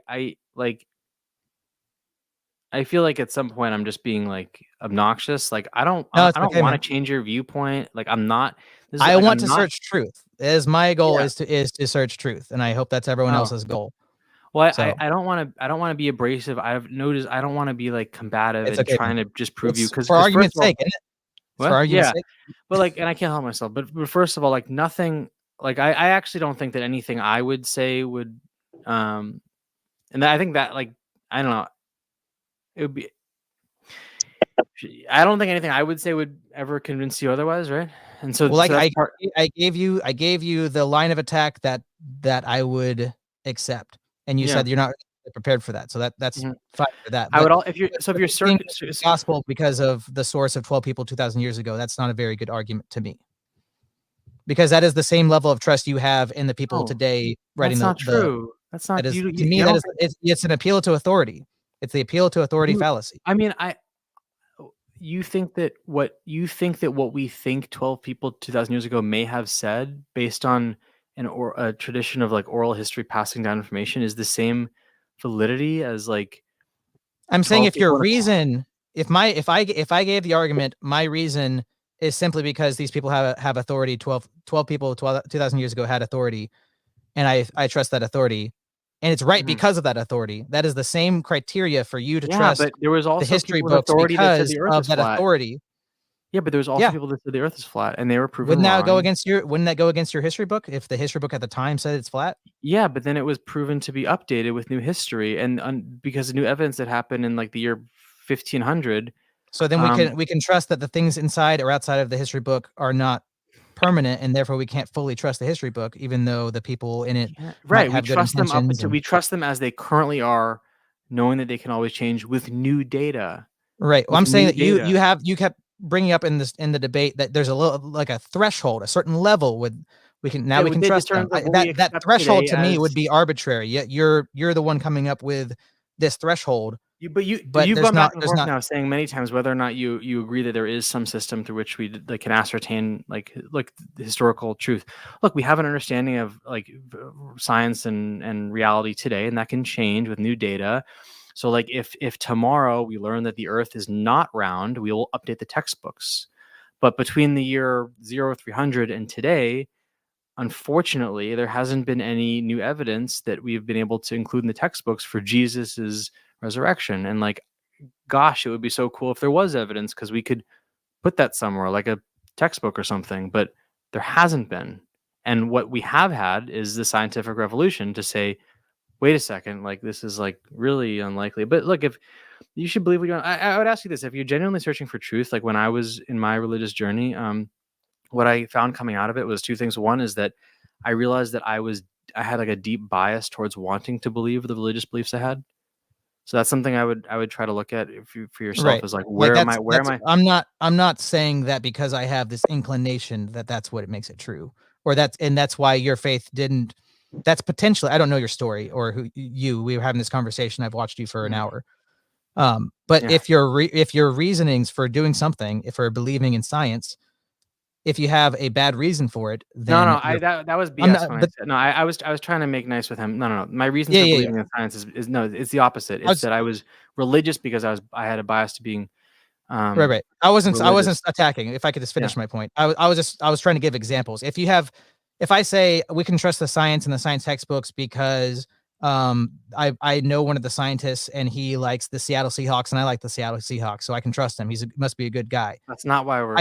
I'm not saying that's what you're saying. I'm Yeah. not saying that, but I'm saying that's a bad reason to, even if the person was Totally. right, even if they were both right about the thing they're putting trust in, if you Yeah. trust the science because of the scientific method and all these Mhm. reasons, but somebody else trusts the science because of the Seattle Seahawks, you'd be like, okay, we're in agreement. We trust it. But like, you'd have to attack their reasoning for why Yeah, they absolutely. trust the I would do that. argument. Right. So Absolutely. I'm saying that hearing that you thought you were indoctrinating yourself and wanting to believe it because you wanted to believe it, that's not necessarily a good reason to believe something. So it makes sense to me if you have a faith that dies out because of that motivation to want it. I don't think it's bad. I don't think it's bad to desire wanting faith and desiring it, but you have to have better reasons for that. Obviously, that it can die that way. I guess what I'd say about that is I thought that the reasons were rational. I thought it was because like, oh well, this seems to be the logical answer. Like, how could the Bible have predicted these things if it weren't true? So I thought I was coming at it from a rational perspective, but then I realized that there's explanations for how the Bible like quote unquote predicted these things. I mean, you can and it seemed to me that those explanations were more likely than the predictive nature of the Bible. And then I realized I was like, you know what? I think I'm being really honest. Like the reason I tried to be religious wasn't so much that I believed the predictions. It was that like I wanted to be religious, and these so-called predictions kind of reinforced that belief that I wanted to have. So I guess I have two comments. One is like I think it's important for people to like think about their like what's really under the motivation, and the second thing is like was astonishing for me after spending a year being religious that I didn't once try to seek out like the counter argument and consider it. But yeah, like I don't know like what my goal is with these religious debates. Conversations? Like Okay. yeah, or like I didn't mean to get into it with Jonathan Pageau, and then I did, and then I enjoy it, but I'm also realizing like I don't think, you know, when you and I started talking, I was like, oh, I can ask these questions that I didn't get to ask Jonathan Pageau, and like surely there's just no one can refute these things, and I'm clearly wrong, right? Like in the sense that the things that I think are like bulletproof arguments are Right. not compelling to a religious person, and so it's probably like I should probably reevaluate like what is my goal here, because like Well, it's I'm also not like, do trying. you understand the religious person? Because like in if you go back and watch, one thing I mentioned was the epistemology. It seems like, because you mentioned the threshold of a certain level of evidence, and therefore you can believe something. That's what's called a evidentialist or classical foundationalist epistemology. And that's going to be different than like the typical Eastern Orthodox Christians epistemology and standard for what we can know. So being able to understand that, maybe you'd be able to make a better argument against it, understanding that there's different levels, different criteria that people I have. actually like don't, and some people in the comments were saying things like that, and like I kind of like don't want to do that because I don't want to. It's your channel, it's your No, life, man. because I think it's a waste of. I think that's where you lose the point. It's like when you're using these terms like epistemology, it's like no, we don't have to. We don't have to call on these like big philosophical terms. Like, and this is why most religious debates like take 5 hours and don't go anywhere, is because you have like Jordan Peterson who like rambles on for 20 minutes. That's because it's Jordan And Peterson. Sam Harris is using analogies. And so when I can just say in 7 words, an argument that any layman can understand, like to me, that is more potent. And that's what I'm more interested in doing. And I don't think that the case that I'm trying to make in any way requires any ology words. I'm just saying, as a rational person, like how do we assess truth in the world? No, I'm not a materialist or gets into this or an the epistemologist. None of that. Like I'm just, I think, yeah. So using, anyway, I'm really tired. I'd love to get back in touch with you sometime, and I hope that I can't be the case that every time I talk to a Christian I burn that bridge. So I hope that yeah, I have no bad feelings toward you, dude. Don't feel like because you ask me hard questions. Really? Okay. Yeah, 100%. You're just I'll just ban you from the comments. It's fine. Okay. I can't tell. I'm not responsible for my mods. If they misinterpret something like a joke you said, and you're being an a-hole, if they ban you or like give you a timeout. But I have no bad feelings to you, Jake. Mods. I think you. I don't. Sorry, let me not interrupt you for the 20th time. You have no bad feeling towards me. The people in my comment sections that have wrenches are called mods, and for when I'm doing live streams like this, when there's an audience, we've had people jump in and just spam things in the chat and make it where people can't interact. So we have these mods to make sure that it doesn't get clogged up like that, and if people are malicious, trying to attack the stream, trying to get us taken down, whatever it is, they can intervene. So we've had it maybe like sometimes they're being silly and they misinterpret a joke as you being malicious. They'll put you in timeout for like a minute or a day or something like that. So I'd love to, how can I follow up with you in case there's any reason for us to I'm on, I just got on Twitter for the first time, and I'm not very good at it. What is it? I don't know how to use Twitter. It's like, yeah, I'm on Instagram more. It's more of like a personal account though. Mr. Westford. Okay, I just followed if you look at, you should be able to find it. All right. Awesome, man. You can also donate $50. Yeah. Sure. How do you? Yeah. I'll take I need some. If people can donate to me, I'll give you a proceed. Yeah. Yeah. Well, people. I don't. You have to have like certain metrics met to get monetized, and people to be able to donate. On YouTube streaming, or where are we? On streaming, where they can send you money. You have to hit a certain level, a certain metric. What's the metric that you guys have hit? We're at almost 650 subscribers, but you have to hit 3,000 watch hours on your live streams or your videos. Your shorts don't count, and we're at 1,750 hours.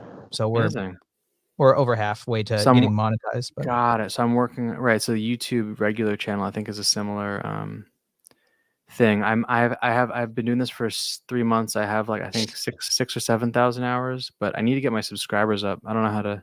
Yeah, it's a game, and I'm still learning the ropes. But yeah, you feel free to message me on there. We can just talk like normal people. But this might be interesting. Twitter. Yeah, Twitter or Instagram or wherever. But our friend Anson, who is an atheist, is saying, I'd like to take a crack at him sometime. His arguments for atheism are basic. He's an atheist who is very critical of atheism. So I don't know if that's something you'd but be interested atheism in. is dealing with like, does God exist or not? I'm not like, I don't want to debate someone on whether God exists, because I really think you can't prove or disprove that. Like, God exists. Like, who's to say otherwise? Whatever God even means. Like, oh yeah, I mean,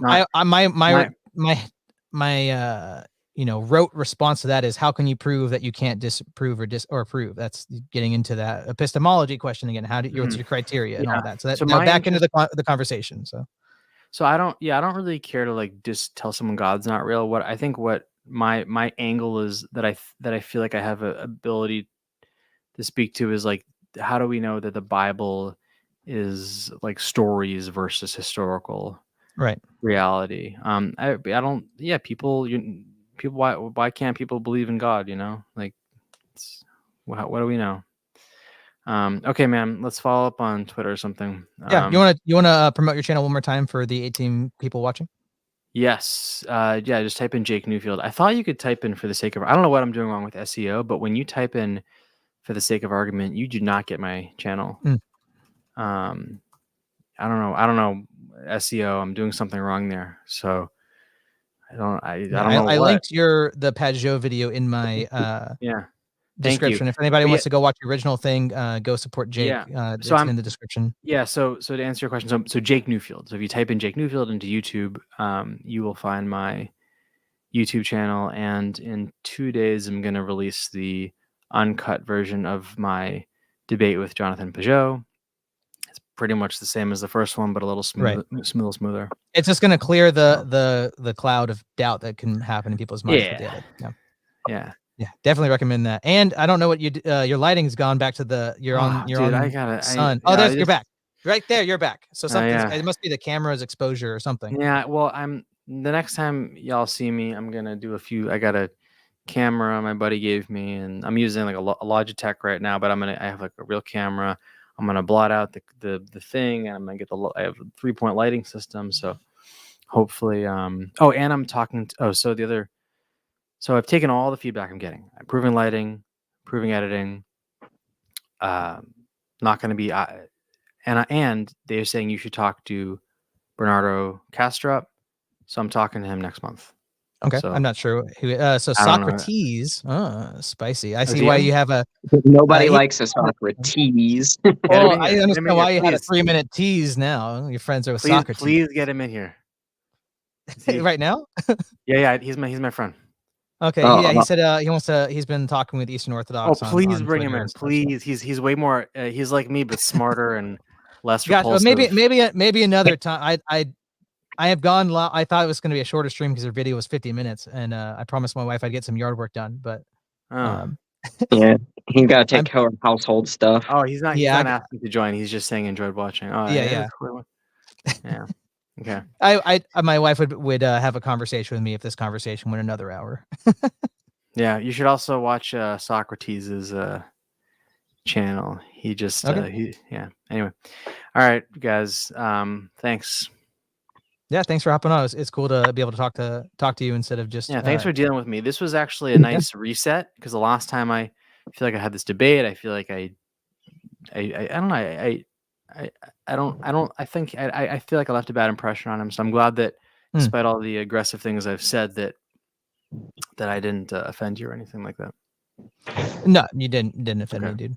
I'm pretty hard to offend, gonna be honest. But if you do want maybe a little bit of advice, sure. I don't know if this would help you with the Pageau thing, but if you reach out to Jay Dyer, I have I just hit him up today. Yeah.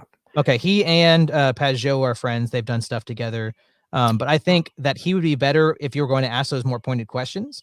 Because Pageau is, like I said, he's much more of the kind of person that's like you're going to have a beer with and just be able to talk, like you're saying, just kind of talk about stuff and not get into the epistemology stuff. That's where he's much more comfortable. But Jay Dyer is he's gonna be much more comfortable asking those pointed questions. Okay. Jay Dyer will grill you on your philosophy. Yeah, Great. you might have to get into the he will ask you those pointed questions back. So I have a and he'll- degree, and he'll you know, answer. my bachelor's or whatever in philosophy, but I don't feel that I look, there's a saying that if you really know something, that you should be able to explain it to a 5-year-old. Right. And some of these guys with their egos, and they get on stage and someone asks them a simple fucking question like, do you believe in God? And they say, well, like it depends on and I know what you mean by God. I've seen Jordan Peterson say, well, it depends on what you mean by you, and it depends on what you mean by believe and God. And it's like every word, it depends. Every word. Gosh. So my belief, my approach is like authenticity is important, and if you know what you're talking about, in my view, you should be able to do it in simple layman's terms, unless you're talking about something like truly complex, like is truth true? Right. You know, like I don't know, man. What are we? Part of it's just like point maybe of that? the lexicon you're asking, because I think you can ask the philosophical epistemological questions without using the word epistemological. You can just bring it down to layman's terms, like, hey man, how do you know that? Like you asked. Do you know that you know things? Well, you asked him a philosophical question using normal words, right? Yeah, and then the other problem with religious conversations is people get lost in the kind of the higher level stuff of like, oh, the benefits, or like, is this good or bad for society, or like, I'm utilitarian. Yeah. What? That's like utilitarian arguments. Yeah, the sort of pragmatic utilitarian my part. interest is looking at the premise of it, and I think debates get lost in like, well, it's good or bad because of this, or this is. It's like, no, let's focus on first principles. Do we believe this happened? And what I was trying to do with Jonathan Pageau again and again and again, which I failed at doing, is to say that I think people should believe what they want to believe, and I think it's a lot of virtue and value to religion. So I don't mean to. Anyway, now I'm talking in circles. I need to. It's okay, man. I need to go. All right. Go get some sleep. Thanks. Yeah. Thanks for engaging. Have a good one, man. Oh, you do? I have a 2-year-old and I have a baby on the way. It's about to be here, so I understand. Wow. All right, congratulations. Thank you, sir. You too.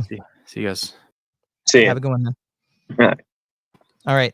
We're gonna end it hard at 3. All right. What do you want to say? What do you want to say, skeptic? Mr. Westford, are you retarded? Well, I guess it's ending a little early. Sorry, what did you say, skeptic? The genetic fallacy. Can you explain the genetic fallacy? Using the example of what happened. He's saying he doesn't accept the apostles because it was 12 men compared to history books or whatever. Yeah, so it's not in the history books, therefore he won't accept it because it doesn't meet the criteria that the history books accept, right? No, it was 12 men 2,000 years ago, but that is a genetic fallacy. Yeah, I kind of wanted to say, like, what's the difference, or why is it less believable that 12 eyewitnesses from 2,000 years ago said something that has been passed on by others that they were able to convince of it, as opposed to, say, 12 guys in lab coats saying, oh, a billion years ago, we could never have witnessed it, but this thing happened. Now, trust us, it's 7 billion years old. It's the same issue. Right, and I brought that up, yeah. I mean, like I said, this isn't meant to be a debate channel. Maybe we could have debates on here. I mean, that was pretty debatey, but I'm trying to keep it in that less heady realm, and I'm trying. Even though I'm as I'm hearing things, I'm hearing like, okay, we just brought up ethics, we just brought up these things. That like, how do you account for that in your worldview? My brother-in-law. Hey, John, what the heck? Where'd you go? You just jumped in and out. My brother-in-law describes when you're in a debate and you hear all those things, it's like using the sword. Like you use your philosophy sword to like cut it right there. But when you're just having a conversation with somebody, like you're not using the same tools. You're not using the sword. And I'm not trying to brandish the sword with the guy I just met. It's not a formal debate or anything like that. Hello, John. What's up, What is guys? he doing? I am just now getting off work, but I don't have much time. I just want to say what's up. Are they How gonna you kill doing? you? Or what do you mean you don't have much What do time? you mean? Skepta, you're the one that sounds like you're in a hostage situation. You're just angry because you're British. Planes are in motion. I already know. I don't have much longer. Well, I don't have much. I have a blowout and I have a donut on my tire. I gotta go to the tire shop and. I gotcha. Also, appeal to authority. We did appeal to authority. Booty Alchemist turns farts into gold. Indeed, I do. Indeed, I do. Okay, is this microphone good? That's much better. What you had that option the whole time? Yes. Wait, stop. You went back to whispering. Go back. Now you're teasing me. What do you think of the conversation? Nobody likes a Socrates. That was a really good conversation. My only really issue was just because these 12 people saw this happen. Right. That's like Read you incredulity. my history books, history books here. Yeah, that too. That's what I was trying to say. Like, what's the deal with the time passing that makes it where you can't trust it? Because if that again, I kept trying to be like let's be consistent in our standards. If you can't, and I didn't bring this part up, but okay, it was only 12 people 2,000 years ago. It's 2,000 years ago. We can't go back and check, so therefore we can't know that that's true. It's like, okay, well, we can't know evolution is true because that happened millions and millions and millions of years ago. That evolution happened, so we can't go back and check. That's millions and millions of years of time. Doesn't that sound far-fetched? Isn't that obvious? And guess what? And if you want to use because you're audio, you'd be on that damn phone all day, skeptic. If you want to use that logic, it's like, well, guess what? Nobody saw evolution happen, but there were 12 people who saw Jesus happen. So I guess I will go with the 12 people. Again, and that's like because he's and if you're listening, like, literally no shade or whatever. I'm just breaking down my thoughts a little more. Yeah, it's all good, man. Whatever. You got to sit down and get yourself a beer and a weed brownie, dude. We're hanging out, dude, in the name of the Lord. So just puff pass, man. But don't tell me how you know that you puff pass. So, well, yeah, it was a good conversation. A lot of I'll talk about it more. I gotta get to the tire shop. I just want to drop in and say what's up. Yeah. And, what's up? Big it up, nub. Do you have much time? Bill Hicks told me to get help, so I guess I'll have to do that. Stop it. Get some help. Get some help. Like yeah, but what I was gonna say with the 2,000 years, like because he had mentioned I thought I gave you sufficient evidence for you not to believe in God anymore, and to me that just didn't happen because I was seeing all these fallacies happen, and that's why I try to bring it to like if I say I believe in science because the Seahawks, would you accept that? And he said no. I'm like, that's what I'm hearing from you, even though you think it's a good reason. Yeah, it is equivalent to believing in something because of the Seattle Seahawks. If you're saying I can't believe that Jesus Christ rose from the dead because that was 2,000 years ago, that is not a great argument for why I can't believe anything 2,000 years ago. Oh, it's because it was supernatural in 2,000 years ago. Okay, why? What about it being supernatural makes it not believable? And that's why I try to say, if Jesus Christ is God and he rose from the dead because of his divinity, there's not a logical contradiction there. You can't show me why it's precluded from logic. It defies logic. He says, well, it defies the laws of physics. Well, okay, in a materialist worldview where he's just a man, then yes, I would grant that. But that's not our belief. So that's incredulity, arguing outside externally of the Christian belief if you're going to say that it defies the laws of physics when from us it wouldn't. Yeah, I would agree with that. But I gotta. That's why I try to say, like, yeah, you have a good one, John.